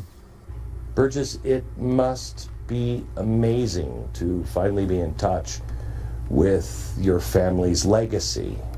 So many of us grow up knowing the stories of our family, but many African Americans have had their history, both national and personal, stripped away from them. And it is important for us to be able to connect to the stories of our own past and our family's past, see how they weave into this history of a great nation. Burgess is there now with a friend of his, Kathy Barnett. Kathy also recently found something about her personal history that she has agreed to share with us. Kathy. I grew up on a pig farm in southern Alabama, but some of my family have been doing a deep dive, and they recently discovered a photo of my great-great-great-grandma Rhoda. Now, I heard stories of Grandma Rhoda as I was growing up, but I'd never seen a picture of her. I now have a picture of her. Grandma Rhoda was born in 1846. She was born a slave. I'm so very grateful for her. You look at her face, it is a face of sheer determination. I inherited that, I believe, from my Grandma Rhoda. In the face of insurmountable odds. I cannot imagine what our forefathers and mothers had to endure. And yet I always said to myself, before I saw the picture of Grandma Rhoda, that although I've never seen them, her blood courses through my veins, even as I stand here to you today. And I believe that I have an obligation to live well. I believe Black Americans who have the blood of slaves coursing through their veins, we have an obligation to live well in this nation. We are not victims. We are victors. We have overcome some insurmountable odds, being the equivalent of an animal. Having our children sold on slave blocks, separated and never to be seen again. And here we stand. I believe I have no idea what real racism looks like. I have no idea what real racism feels like. Yes, I've been called the N-word before. Yes, I believe people have acted in a way that if I sat and thought about it long enough, perhaps I can link it to them being racist. But I have no idea what it feels like to be bred as a business strategy. I have no idea what it feels like to be sold to the highest bidder. I have no idea what it feels like to drink out of the dirty water fountain, because I'm not allowed to drink out of the one that says for whites only. And although I have no idea what those things feel like, we all stand on the shoulders of those who endured the impossible, so that you and I can now have the choice. America is not perfect. You will never hear me say America is perfect. I have taken the time to understand the good, the bad, the downright ugly in this nation, and the opportunities. There are so many opportunities. And today I can do anything. Will there be obstacles and challenges, and will individuals who are racist try to oppose me? Yes. But in America, unlike the Jim Crow law eras, unlike slavery, that's systemic racism. I don't have to guess the number of jelly beans in a jar in order to test my literacy in order to vote. I get to walk in, I get to register, and I get to vote. We're still on the path of a more perfect union. And we will forever be on a path of a more perfect union, because we are imperfect people. We are America. I am America's hands and feet and eyes. And if America is imperfect, it's because you and I are imperfect. But we continue to call out our wrongs and continue to move forward day by day by day. One of my greatest issues with the Black community today is our inability to understand our worth and our value as a people. Once again, we have white liberals primarily who have come into the Black community to tell us what our problems are. We don't need white liberals coming into our neighborhoods and telling us what our issues are. We already know what that is. Our number one issue is that we do not have a seat at the table. My hope for the Black community is that when we come out of all of this chaos and mayhem, that we will come out of this with more than having attended peaceful protests. That we will come out of this with more than just listening to pretty fine speeches, but that we will come out of this demanding full inclusion. That when primarily white liberals go behind closed doors and go into their boardrooms, typically Black people are not in that room when they start discussing the Black issue. My hope of coming out of all of this mayhem, all of the devastation that we've experienced, is that we will continue down the path of the second civil rights movement. And I believe that is continuing down the path towards full inclusion. Emancipation Proclamation gave us freedom. The civil rights movement put us on the path towards equality. Today, we're at the precipice of becoming fully included in the shared prosperity of this nation. That is my hope for the Black community. Anything short of that would be shameful. Kathy, thank you so much for sharing that with us. It's an amazing story, I know deeply personal, and it's got to be incredible to be able to share that with the nation there in Gettysburg, a place where so much suffering and sadness stands right next to freedom and hope. Now, we often associate Gettysburg with all of the country's history in connection to slavery. But many of us feel that slavery has nothing to do with us. That it's just part of our country's past and it really doesn't affect us. Not in the way that it impacts Burgess and Kathy. But I want to introduce you to someone else. She's been in Gettysburg today, and I can't wait to hear from Anna Paulina Luna. Anna, what does it feel like to be there in Gettysburg today?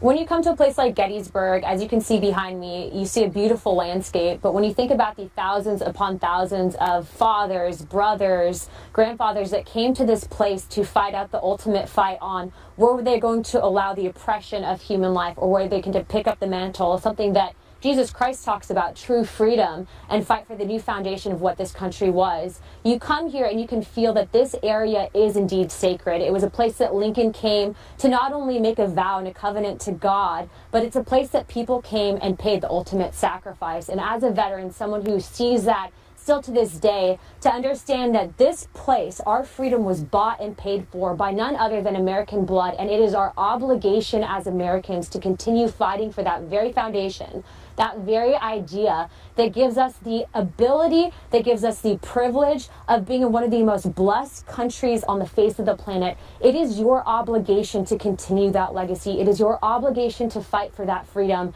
And if we don't, we are only guilty as those that would seek to oppress and enslave mankind. When you talk about what's happening today in the United States, you talk about the level of freedom that we have, priding ourselves in being a country that has essentially eradicated slavery, but yet you have people that ignore the fact that there's human trafficking every single day in this country, that the United States, according to the 2019 Human Trafficking Report, is one of the top 3 countries in the world known for consumption of human beings. That is wrong. It is your obligation to take a stand against that. When you realize that there are 18,000 women annually trafficked at the U.S.-Mexico border, or that UNICEF says that 16,000 children on average have become victims of human trafficking, is that something that our founding fathers would have accepted? Absolutely not. Is it something that we all have a chance to fight? Absolutely. Within every single one of us, there's an abolitionist. We all have the opportunity to pick up our cross, to do what's right, and at the end of the day, answer for what we've done to fight for these people. And that's what I'm here today, to say that you have a chance to join this movement and to help end slavery. Wow. So, what Anna has been talking to us about is something we're going to get to here in a minute. And I know when you hear action, you want to take action. We all do. And I'm going to get to that here in a minute. But we still have some other things we have to put into place. We have to put history solidly back in place. So the stories that surround Gettysburg remind us of our incredible heritage, the heritage of uniting for common good. Too many stories now of these kinds of heroes for us to be able to share here tonight. But I encourage you to go to the link you see now to get the entire story of Lincoln and how he came to commit to the covenant personally and for the nation. You will understand it much more deeply when you see that, and Tim Ballard was out at the place where it happened. Click on that. Now, the covenant itself, it was sealed with his life. Many gave up their lives and shed their blood and cried tears as part of the great covenant. It was an earth-changing moment. It was not just the history of America, but it changed everything. And a moment that brought us together. And yet, many today believe that the blessings that should have come from this great sacrifice, the war between brothers and sisters, hasn't ended and didn't give all men and women the freedom that they deserve. Today, many still believe that America is not the land where men are created equal and can live that promise. Is it true? Did we raise our weapons against our own fellow countrymen and our friends to not accomplish the goal of freedom? What is the honest history of African Americans in our nation from the Civil War on to today?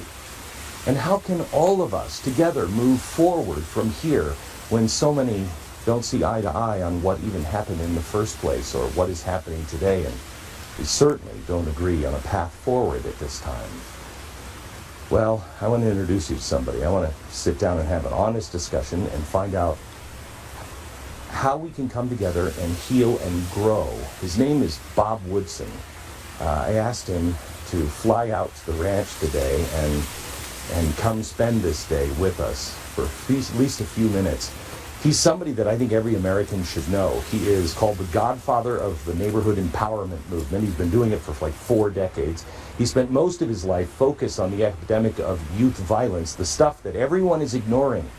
The violence that's happening in our own neighborhoods, and then even worse in city centers like Chicago and LA and New York and Baltimore. We have to fix that. He was one of the early MacArthur Genius Awardees and the recipient of the 2008 Bradley Prize. He's had the Presidential Citizens Award given to him, 2008 Social Entrepreneurship Award from the Manhattan Institute. The guy is a machine, and he is now working feverishly on refuting the lies of the New York Times and their 1619 project with something you can learn more about and help spread at 1776unites.com. His name is Bob Woodson. Come on in. This is so cool. 1776.com to counteract the 1619 project. I love it. Check it out. So, Bob, it is so great to have you here. Thank you for flying out and making this trek out into the middle of nowhere. Leaders put it together. You and I both believe that it is going to be the African American that saves the nation. The history of Black America is certainly mixed, but it never really totally defined all American. People are not just known by the evil that has been visited upon them.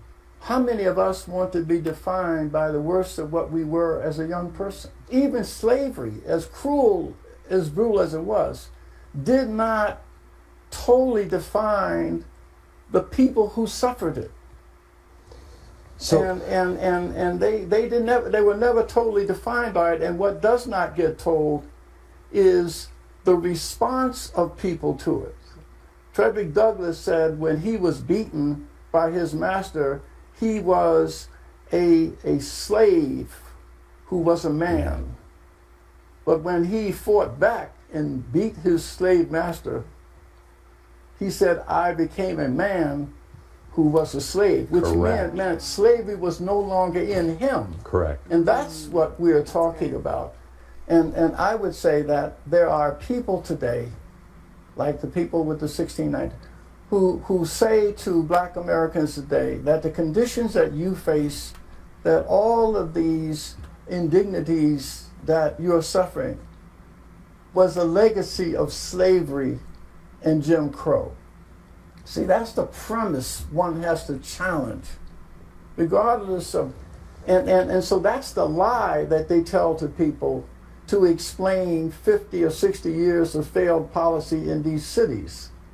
So then why does it not feel that way now? Blacks being trapped in that legacy of slavery coming into today. Why is that not known, all the good things? Because if they can focus attention on systemic racism, whatever that means, then no one will ask then what were the black officials who were running these institutions doing all this time? Wow. I'm a civil rights advocate, leader in the 60s. The promise to the black America was elect us to office and we will improve conditions that you've been suffering under these white leaders. And so no one that, as long as, and then they're now pointing to as if they were not there. So either they knew what was going on, either they were complicit with it or ignorant of it. And so, but they don't have to answer those questions as long as they can point to systemic racism. Bob, I know you're working on the 1776 project, which is, it's so amazing that we're having exactly the same argument we had in the 1850s. We were started in Plymouth. No, we weren't. We were started in Jamestown. Jamestown is the evil and the darkness and the greed, and that's the opposite of what happened with the Mayflower. And those two paths are very clear. One is destruction, one is not. Which one are we? I think like 1619, first of all, it's a false narrative. It's a joke. In 1619, Nicole Hannah-Jones says that America is defined because the founders were slave owners. Therefore, the documents that they penned in 1776 are therefore flawed. That shows an ignorance of it really does. But they also say America is incurably racist. Racism, it's in its DNA. And therefore, when you say something is in the DNA, you can't change it. Correct. And so the message that they're sending to the black community is that you have an exemption from any personal responsibility because you have no agency. And that is one of the most crippling and the most dangerous messages. It's evil to say, because nothing is more self-destructive than to provide a people with a good exemption from personal responsibility. And you have been in the communities, and just talk about a couple of stories. But there are all kinds of stories. There's one that I don't want to not mention, and that is Robert Smalls. He was born a slave, and his master hired him out to a ship's captain, supplies captain. And he stole the ship and picked up the families of his crew, put on his master's hat, and successfully went past these 5 garrisons and turned the ship over. And Lincoln rewarded him with a commission in the Navy and also $1,500. And Robert Small eventually, after the war was over, went back and purchased the plantation on which he was a slave. Wow. And he took in the family of the slave master. The wife had mental problems and the children were destitute. And that's grace in action. Yes, it is. And so... and that's what we need more of. This is an example of what's really in the DNA of Americans. It is forgiveness. It is redemption. It is grace that defines America. It existed even during slavery. It exists today. The challenge and responsibility that we have is to go look for those examples of grace in action. And be support those them examples. and be that example. Support them. Give them the kind of attention that they deserve. Hold them up as examples of America's values in action. Americans are in their DNA. They want to reward virtue. And you and I have spent a few hours before the broadcast talking about ways that we can make impacts together. And I am so excited, Bob, to have met you, to know your heart, and to see what you're doing. And I know we are going to be able to do some great things together in the future. I love you. That is the coolest story I have ever heard in my entire life. Why don't we have a movie about that? We will talk again soon. Why do we not have Robert Smalls, black naval captain? So there is a path forward, but it has to be anchored in the truth and anchored in our history. Mel Gibson. And it's going to be tough, the road we have in front of us. The path forward is always tough. Learning from the bad, building on the good. It's not easy because nothing worthwhile is ever easy. But also because, like so many things, the first place we have to start is by looking inside of ourselves. Self-examination is one of the hardest things we have to do. We not only have to be honest about our country's history, but we also have to be honest about who we are and the role we each play in this. It's not just about healing our nation, it's about healing ourselves and starting with our families, healing our families. We can't make a covenant to save the country until we've made a covenant to save ourselves and our families. During this time of COVID, I told you it's been a blessing. It's been great self-reflection and chance for my family. We have dug deep and tried to figure out who we are, what we want, where we're headed, and what role each of us play in each other's lives and our nation's lives. We've used this time to heal family rifts and really listen to one another. And it's amazing what can happen to your family if you can all just come together and just listen to one another. Because everybody's wounded. A lot of times, just through misunderstandings or things that the offending party didn't even know they did, really. They didn't realize. And that process is messy at times. And having those kinds of open discussions has not been easy for us as a nation. It's not easy when you sit across the kitchen table and try to tell the people you love how you really feel either. But if we expect to do it as a nation, we have to do it first with our families. It's hard to really listen and get past your own feelings and really listen to the other side, to see how other people feel and see the things from their point of view. Sometimes that's a member of your own family. Remember, when you're trying to put things together, this is not about politics. It's not about who voted for who and who's right. It's about healing scars.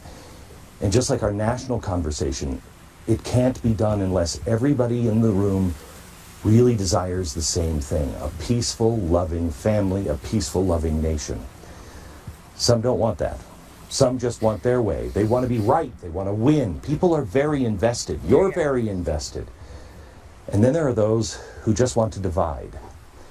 Because our time is so short, we don't have time to get to everyone. So concentrate on those people in your own family and in life, your everyday life, that are just really seeking the truth and harmony, not to win.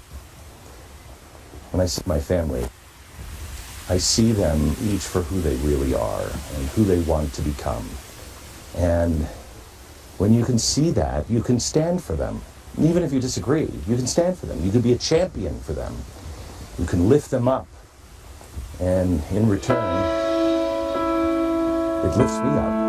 And then we all stand together as a family or a nation. We all have the strength to stand for others, standing with others, bearing their burdens, and being blessed by their joys.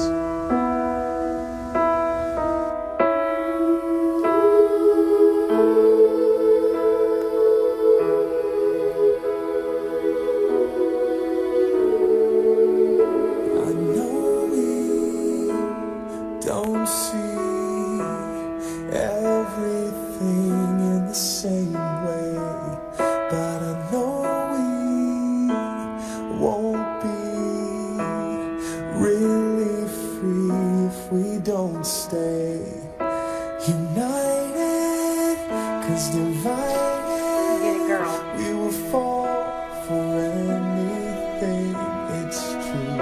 So I have decided I will stand for you, and I will make a stand. I will raise my voice. I will hold your hand, 'cause we are one. I will beat my drum. I have made my choice. We will overcome, 'cause we are one.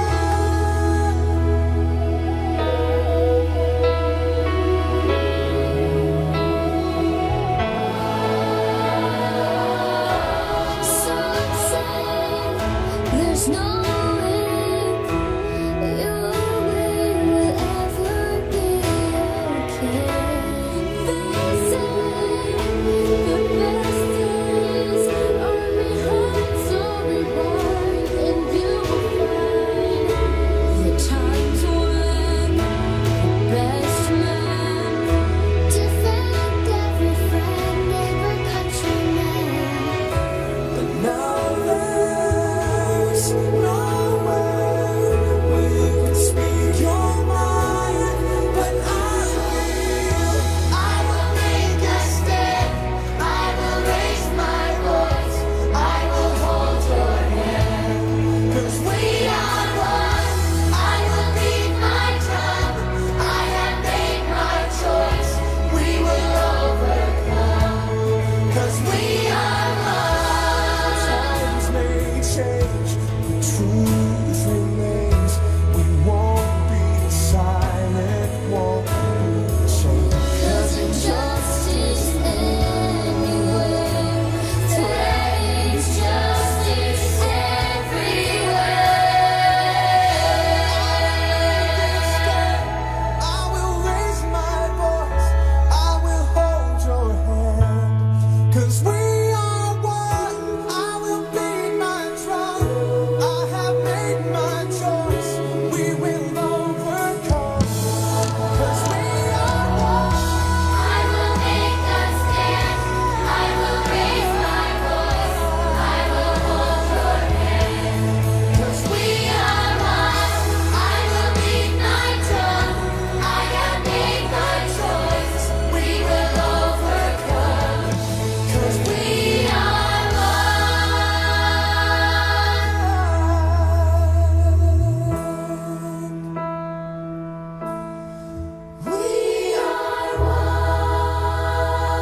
That is just amazing. So powerful. Dang. How did they do that? That one had me tearing up. Ah. David wrote that song for me just a few years ago. I thought the Summer of Rage was going to happen in 2016. Not so much. But he called me the other day and he said, Glenn, do you remember that song? And it's perfect. It's perfect. I think what we're doing here is we need to look to our children, because I think they're going to be the ones that save the freedom. We may not see it, but I think he does. Because we keep looking for the next leader every 4 years and voting him into the office, and it's not going to happen that way. I think we need to look to the next Washington or Lincoln in our own homes. And I am beginning to believe that we are not the generation. And every moment that we spend on something other than teaching our children the ways of the Lord in true liberty, we're going to be held accountable for it. Nothing will ever be more important than the work we do right now inside the four walls of our home. But if we are worthy, if we are right and just, he is going to show us the way. He is doing things all around the world right now that none of us are aware of. People who have been prepared for this time, you're probably one of them. People that don't see how their piece fits, but you will. You just have to stand where you're supposed to stand, do what you're supposed to do. We know we have to do something or another.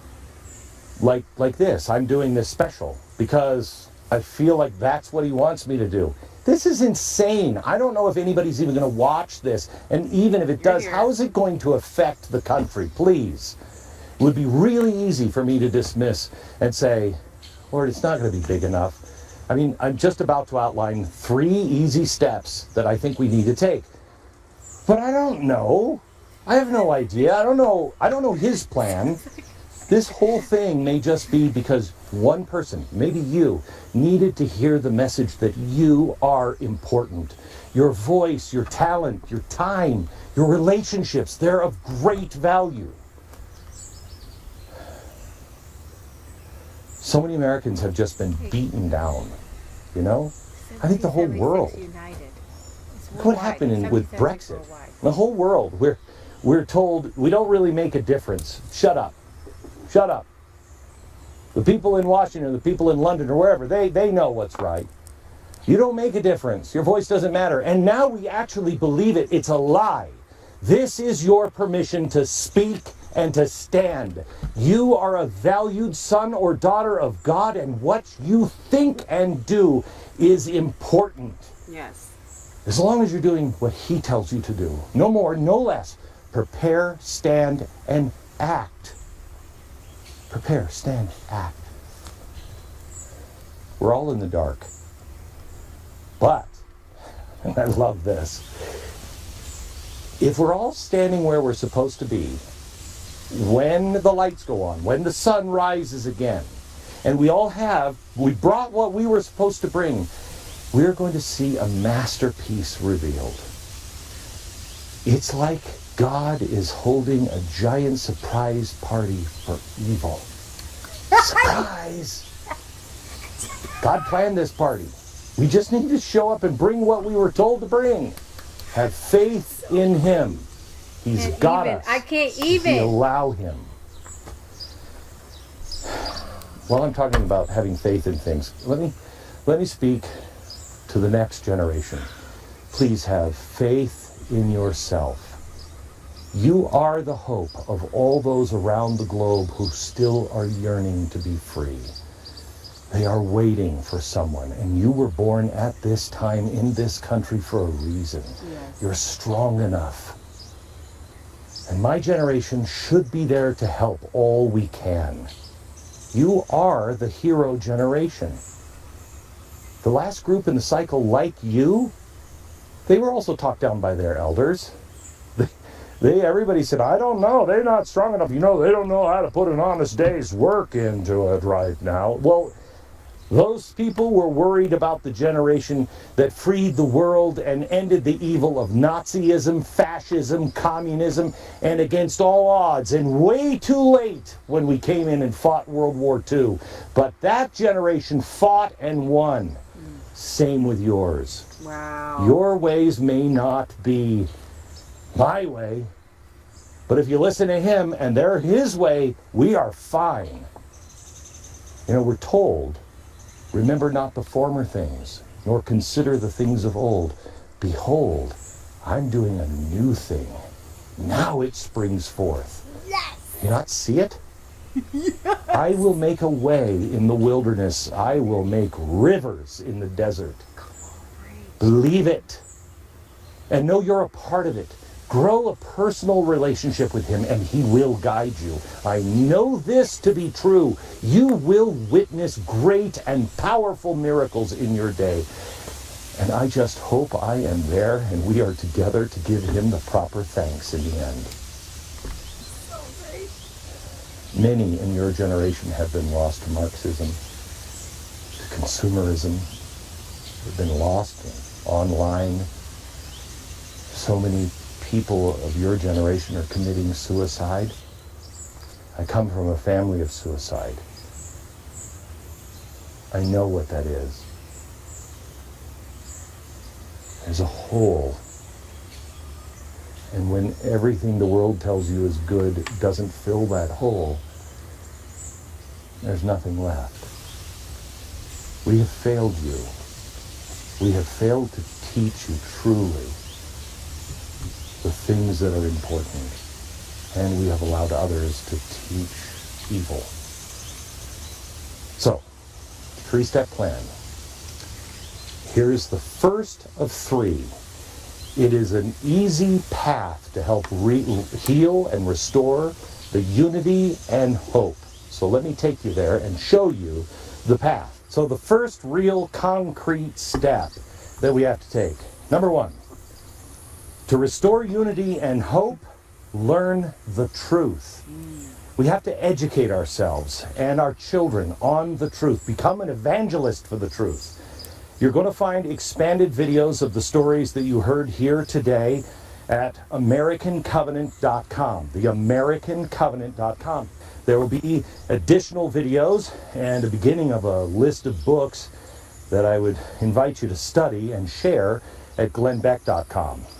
At that website, we also have the Martin Luther King Pledge of Nonviolence. When I was in Birmingham, Alabama a few years ago, we marched in Birmingham, and I asked everybody to sign that pledge. People didn't understand why, and I think you might understand why now. And we have to begin to live in the ways of our grandparents and our great-grandparents. We have to begin to repurpose and reduce and reuse, repair, recycle. Most of all, rethink. We have to use our resources carefully. We have to invest in those things that actually help build and not tear down, not divide, but unite the country. We all need to put our money to real use as well.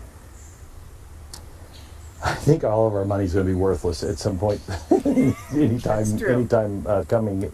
So we might as well put it to use in real ways. May I suggest a healthy donation or even just a monthly auto donation of a Lincoln, a $5 bill, to a charity or charities that you trust. And those charities are working towards the goals of education, commitment to a higher purpose, and action.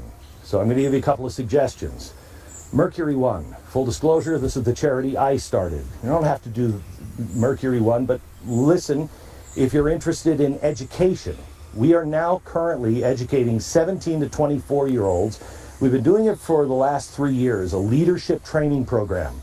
It's 2 weeks in Dallas, Texas, where the students have hands-on education. We have access to more founding documents, the originals, than anyone other than the National Archives and the Library of Congress. And they learn what is true, our true history, by using those original documents. And we're about to unveil a new education center later this summer that we have been busy building, where we will be expanding the courses to all ages and families, both in person and soon online. I would invite you to apply to attend some of those, or you could just donate to further the cause at mercury1.org. Also, the Woodson Center. Boy, the people that are working there, they are more than worthy of your time and your investment at 1776unites.com. Bob and I are going to be talking about some things that we're going to be doing in some communities that I think you're going to be very interested in helping. They are currently engaged in the black communities to speak the truth of 1776 and to dispel the verifiable lies and poison of the 1619 Project. They believe in results, and they take kids out of these gangs. They teach them the truth about their history, themselves, our God, and they thrive. If our country deserves saving, it will be saved at the local level, and it all begins with education. Educate yourself and others, step 1. Step 2, commit to that truth.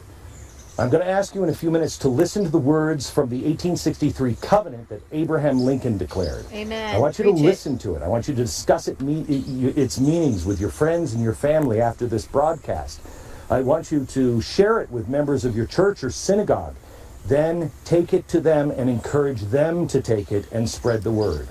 You'll find at theamericancovenant.com a copy of the oath. It's free. You can print it, sign it with your family, and put it in a prominent place for your family to remember to honor that oath.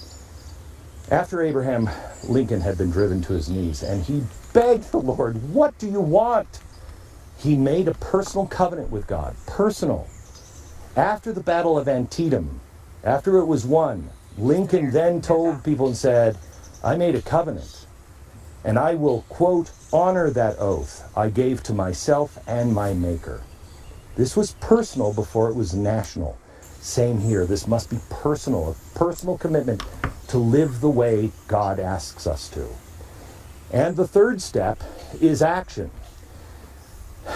We have to commit to making a difference in people's lives, a real difference.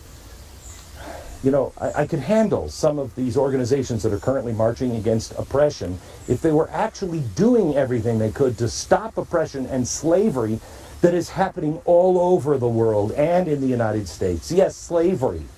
During the Western slave trade, it lasted 400 years. There were 11 million slaves through that 400-year period. Today, there are 40 million slaves around the world, and we're no different than those who lived in colonial times. We pretend that it doesn't happen, we pretend it's not all around us, and we remain silent, and we don't really want to know about it because it's so ugly. We cannot be those people. This is a cause that can unite all Americans. I don't know anybody who says, "Oh, you know, slavery's not so..." No, it's bad, it's horrible. It was then, it's horrible now. That can unite us. A couple of years ago, I was in Mexico City, and I was speaking to a woman that had actual chain marks all around her neck. She had scars from the years she had spent chained to a wall. Scars on her arms and on her legs and her body where they would burn her with a hot iron if she had to go to the bathroom too many times. She was rescued by a group of real heroes. Many of you helped with the additional and initial funding to start that organization that freed her. It's Operation Underground Railroad. Tim Ballard and I went down to meet with her after she had gone through the OUR treatment program, and she was the brightest light. I did an interview with her. You can find it online. It's in Spanish, and I asked her about being a slave, and she told me I was not a slave. Others called me a slave, but in my mind, I was not nor ever will be a slave. Only I can write my life story. Wow. I'm with her, and that's the weekend I come home to see the first bout of students tearing down statues because they said the statue was oppressing them. We got to get out of ourselves because we don't know what real oppression is. We got to get beyond ourselves and finish Lincoln's mission. Tonight, I implore Americans to renew the covenant and put it into action by becoming an abolitionist today. Save the slaves that are currently in slavery in the darkest of worlds, the worlds of sex slavery where children as young as 2 are bought and sold.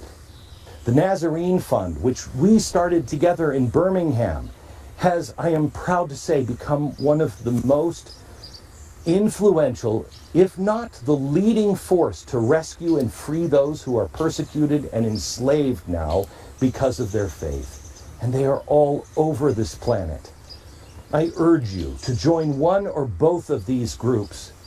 To free a slave now, I don't even know, it's tens of dollars, maybe $20. How many people can you and your family, your church, your school, your place of business, how many people will unite around that cause, come together? How many slaves can you free by the end of the year? Begin to act in ways that will unite and actually do good. Become a modern abolitionist and act now. Yep, it's a steep path, but it's really not that hard. Abraham Lincoln said it best at Gettysburg. It is up to us, the living, to be dedicated here to the unfinished work which they who fought have thus so far nobly advanced. It's for us here to be dedicated to the great task that's right there. To take from the honored dead, take increased devotion to the cause for which they gave their last full measure of devotion. That all of us here highly resolve that those dead shall not have died in vain. And if the American experiment snuffs out now, it will be.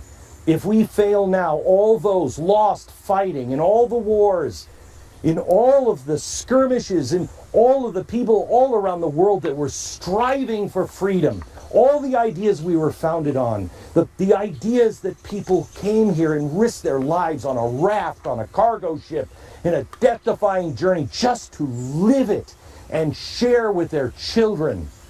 Opportunity, all of that will be in vain, all of that will be lost, and the world will be told, man must have a master, because the American experiment failed. Wow.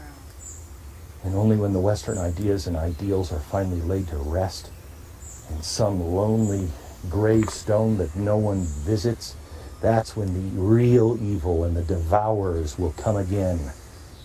And the rest of the world will realize how good and noble and freeing the West and the Western culture truly was. We must stand now and be more empathetic and charitable than we've ever been. Otherwise, we put that theory to test. And George Washington knew to beat the greatest army and navy ever assembled, his farmers and shopkeepers that just had pitchforks, they needed to have the blessings and miracles of God. And they are coming again if we are worthy. They needed to be on his side. That's different. God's not on our side. We have to be on his side. Amen. We need to be the people of virtue and merit again. Or we could cower. I mean, I feel like doing that sometimes. It's frightening, I know. But the path is right here. We just need to take the first steps. Taking the oath that Lincoln set forth in 1863 and then follow it with action. And if we do these things, if we do them honestly and consistently, with malice toward none, with charity for all, with firmness in the right, as God gives us to see the right, let us strive on to finish the work that we're in and bind up the nation's wounds, to care for him that bore the burden of this battle, for the widow, for the orphan, to do all which may achieve and cherish a just and lasting peace among ourselves and with all nations. Boy, I tell you, we take those 3 steps and we do it, we live it, this nation will have a new birth of freedom. And the government of the people, by the people, and for the people shall not perish from the earth. Come, take this path with us.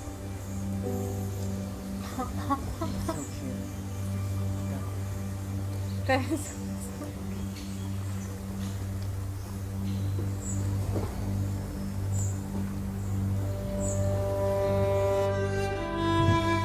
It is the duty of nations and of men to own their dependence upon the overruling power of God, to confess their sins and transgressions in humble sorrow, yet with assured hope that genuine repentance will lead to mercy and pardon, and to recognize the sublime truth announced in Holy Scriptures and proven by all history, that those nations only are blessed whose God is the Lord. And in so much as we know, that by his divine law, nations like individuals are subjected to punishments and chastisements in this world. May we not justly fear that the awful calamity of civil war, which now desolates the land, may be but a punishment inflicted upon us for our presumptuous sins, to the needful end of our national reformation as a whole people. We have been the recipients of the choicest bounties of heaven. We have been preserved these many years in peace and prosperity. We have grown in numbers, wealth, and power. as no other nation has ever grown. But we have forgotten God. We have forgotten the gracious hand which preserved us in peace. And multiplied and enriched and strengthened us. And we have vainly imagined, in the deceitfulness of our hearts, that all these blessings were produced by some superior wisdom and virtue of our own.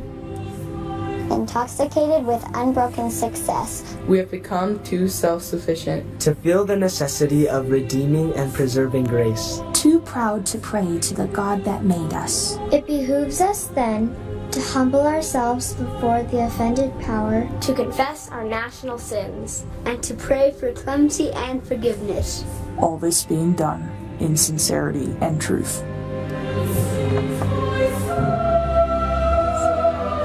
Let us then rest humbly in the hope, authorized by the divine teachings, that the united cry of the nation will be heard on high, and answered with blessings.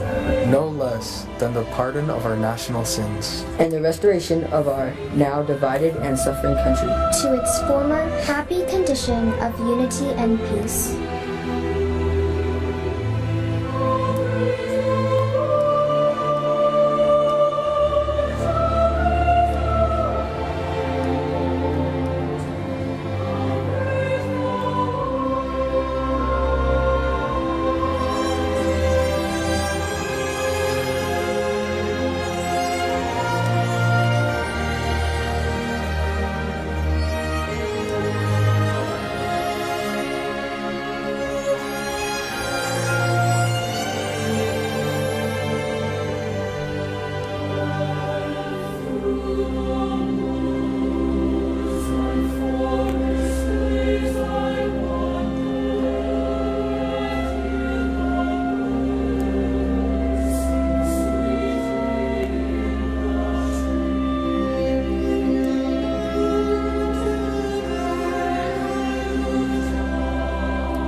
Okay, that composer should be doing movies. Oh my gosh, maybe they are. Oh my gosh, that's unbelievable. I am loath to close. We are not enemies, Dang. but friends. We must not be enemies. Though passion may have strained, it must not break our bonds of affection. The mystic cords of memory stretching from every battlefield and patriot grave to every living heart and hearthstone over this broad land will yet swell the chorus of the Union, when again touched, as surely they will be, by the better angels of our nature. That's how Abraham Lincoln ended his first inaugural, and then the Civil War started. The most eastern tip of America now is dark. The darkness tonight gently falls across this great, storied, and diverse land.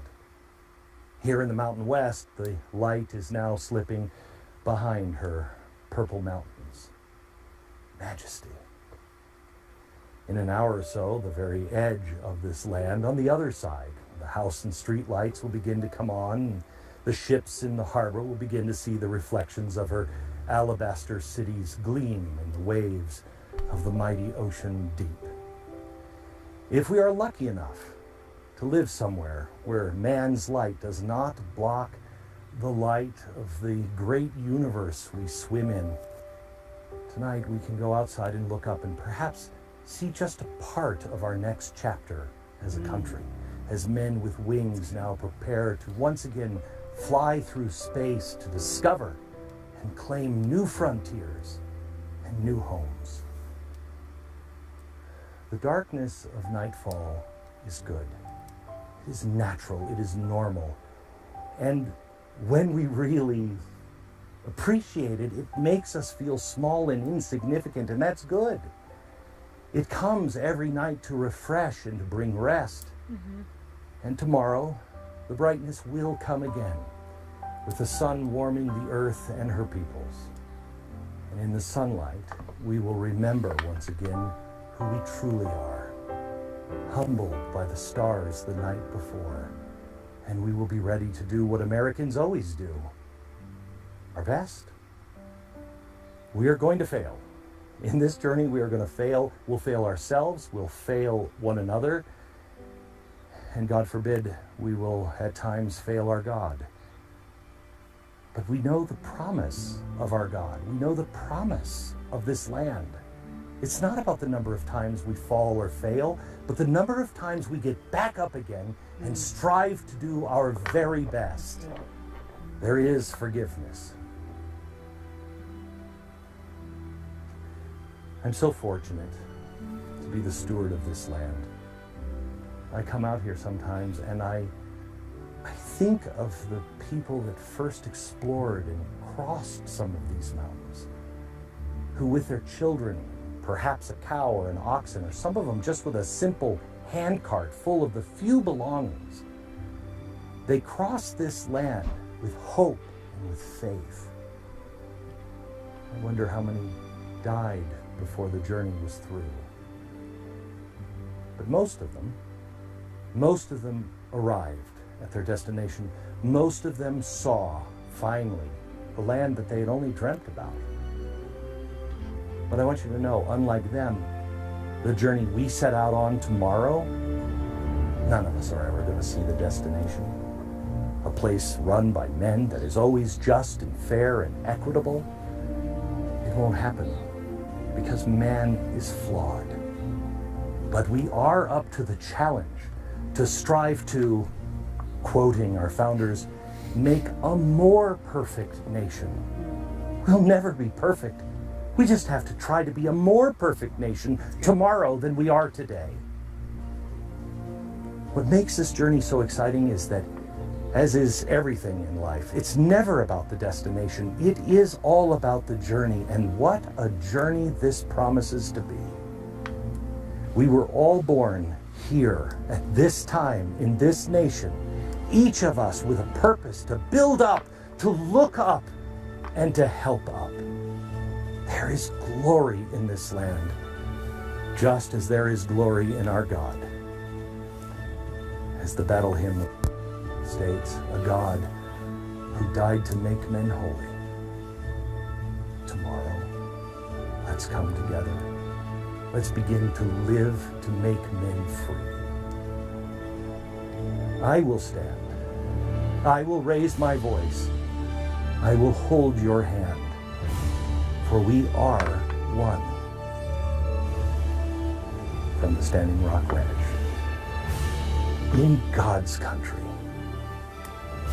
Good night, America.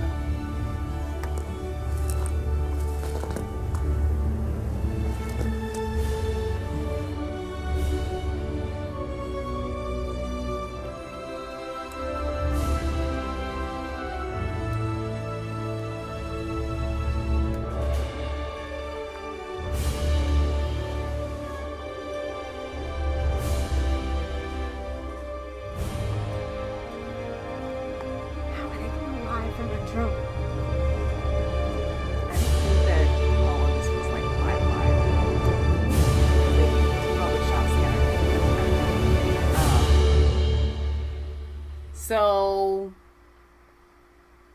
wow. Just, powerful stuff, guys. I'm glad you guys, good portion of you made it through the entire thing. I don't really have many words, but some of the things that really stuck out to me is go check out 1776 Unites with Bob Woodson. I was looking at it online, and I had actually found that site before because he had him on his show. A list of Black historians and church leaders who are counteracting the 1619 Project, which probably my show will expose that tomorrow. I'm not sure if we're going to do news or if I'm going to do my 4th of July show. That's a little bit like Glenn's, but without all the camera shots. Okay, so if you guys are, we have had a record number of people watching. Thank you for joining us screening Glenn's show. Please like and subscribe. We have 2 channels. This is our Mass Faith 3 channel. We are called the Resistance Chicks. We have a second channel called Resistance Chicks because YouTube censorship, right? So we're so glad that you guys are able to join us. We go live every Friday at 6 for a weekly roundup of news. Now tomorrow, because it's 4th of July We're Eve, sisters. We're still debating what we want to do for tomorrow's show, but you can come here at 6 p.m. Eastern Standard Time. And Sunday at 1 o'clock we do UK and European world news at 1 o'clock. Yeah, so the reason why we wanted to stream this was not to take away from anybody watching live on Glenn's channel, but we couldn't for our viewers. What if we wanted to have our whole family over and our friends into our living room to watch it together? So you got to come into our living room with a fake fire behind us, and because it'd be really hot because it's summer, right? We probably should have had like something cool, like an air conditioner behind us, right? But whatever. So I do want to hit on something really quickly because at the start of the show, when we were waiting for Glenn to go live, and I was talking to you guys about Plymouth and the 400-year, anniversary. They didn't have our friend Leo Martin on. I don't know why. His health has been iffy. He was supposed to be, he was slotted. His picture was there and everything. I think it probably had to do with his health if, he wasn't on. But it's so important. Tim Ballard was there, so Tim Ballard went to Plymouth. I think he lives there or something. I don't know. He's always there with Leo. You would have thought that Leo and Tim would have been together. So my point is, the reason why Leah's wearing this hat is Glenn was going to do a big thing. And it was going to be in collaboration with the Plymouth 400. It's huge. It was going to be huge. It was going to be massive. And COVID shut everything down. We were supposed to be in Plymouth, like where Tim Ballard was in the beginning. We were supposed to be there Rock right now, today. David Barton was going to be there. It was going to be really big. Now, they're moving all of that a year out. So Glenn decided, since he couldn't do it, God led him to do this tonight, which is why we were so excited, because we here at Resistance Chicks are seeking God daily for what his plan is for our country and the body of Christ around the world. And we believe that 2020 is that year, guys. This is the year that we take ground. So this is the year that everything changes. And I want you to be excited about that. But Glenn Beck he was promoting the AmericanCovenant.com. We will not be able to find that. So keep going back to Glenn Beck. And I'm sure that whoever needs to have that website up is going to be in trouble. Well, they had it throughout the whole show, but I have the chat in front of it, so I think you guys will be able to find it. On there is the MLK Pledge of Nonviolence, but what we all need to go on there and print out is the 1863 Lincoln Covenant. It's not on GlennBeck.com? No, it wasn't there. I couldn't find it. But we'll hash those things out later. I'm going to print that out. We're going to take that covenant as a family. We're restoring the covenant. The idea was when Abraham Lincoln, he had that covenant, restoring that covenant, the battles began to go in the North's favor. The same thing with the Constitution being written. They couldn't come to agreement. They got on their knees. Ben Franklin said, I'm old enough to know that God governs in the affairs of men. Yeah. So if we ask him, he's going to show us what to do. And he's the least religious founding father, y'all. So that would probably be the most religious person in Congress. I don't even think Ron Rand Paul would even ask to do that, or even Thomas Massey. Right. I don't think Tim Scott would. I don't know any of them that would. But I will, and you will, because we are the Congress, right? So, guys, we love you. God loves you. It says AmericanCovenant.org. AmericanCovenant.org. You got it. All right. So, let me pop this up so you guys can see this. Come on. Get there. All right. We got it. So, here we are. I'm trying to see where the pledge is. Maybe become an abolition. That would be where the donation is. No. So, here's Leo Martin right here. I don't know why he wasn't on today, but like I said, his health has been iffy, but I'm trying to see if we can see where here's Leo. You can play his video, the monument to the forefathers. Play that. I want you guys to go and check that stuff out. Commit step 2. There's the 1863 covenant right there over Lincoln. Well, but we can't. Can we click on it? No. Come on, Lincoln. His face lights up. Well, anyway. There it is. Oh, here it is. All right, so you guys can print this out.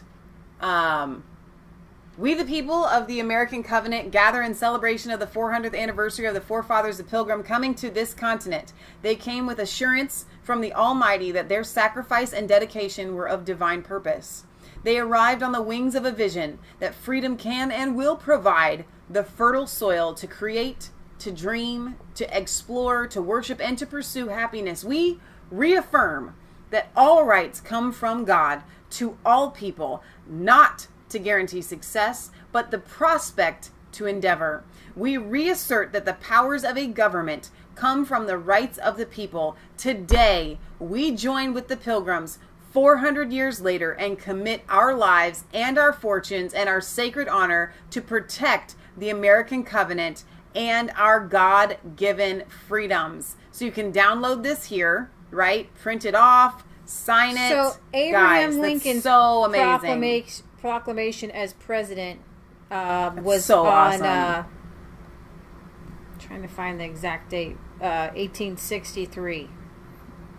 It was March, the 13th of March, 1863. It's so amazing, so powerful. Guys, get excited. He started out wanting to call this program Restoring the Covenant. Yeah. But I think he changed it to Restoring Hope because he recognized that in our country today, that's what we need. That's what we're missing. We are missing hope. And how do we get hope? By going back and recognizing that we have a covenant with Almighty God, the creator of the universe. Join us tomorrow. We're going to read the 1863 covenant tomorrow. All right. We're going to take our part. We're going to do our part. We love you guys. Happy 4th of July. Come back. We'll be doing some videos between now. We want to see extra people. I want you to join the chat tomorrow night while we're going live and on Sunday and tell us, we found you guys because of Glenn Beck's Restoring Hope live stream. Yes. I want to hear that that's how you found out about Resistance Chicks. We love you guys. I want you to know, I saw the comments. I saw people saying, don't talk so much. Do you understand? Do you understand the self-control that I operated in to try to minimalize my outward expressions? It's what we do, guys. We talk for a non-living. We don't get paid for this. So when you're that excited, it just kind of peeks out like the fart. It's a congregation. I don't sit in the church. Sorry, I gotta say the amens, y'all. I'm the one shouting from the pew. Come on. Okay. If you want to find us, we have a podcast on, I just got that started, resistancechicks.podbean.com. I'll try to download. This may be too long to put on a podcast, and plus you're going to want to see the visuals. Yeah, but, it's not the same. Most of our shows I'm going to try putting on the podcast. You can go visit our website, www.resistancechicks.com. Like we said, you can find us on Facebook, Resistance Chicks. Twitter, Resistance Chicks without the K because it doesn't fit. Okay, we're everywhere. We're everywhere. But we want to see you guys here on our YouTube channel, Mass Faith 3, which is where we go live. We do the replays on Resistance Chicks on YouTube, so you can subscribe to both channels. The reason why we have 2 channels, it's a long story, but the short of it is backup channel, censorship. It's always good to have 2. All right, so we're signing off, for real. We are. We're sisters. We could go on all night. We love you guys. God loves you. Our tagline is, it's not just a conspiracy theory if it's the truth. We love you. God loves you. Thank you, Glenn, for doing this program. It is world changing, and I want Glenn to feel good that he is changing lives. So we love you guys. Good night, and God bless.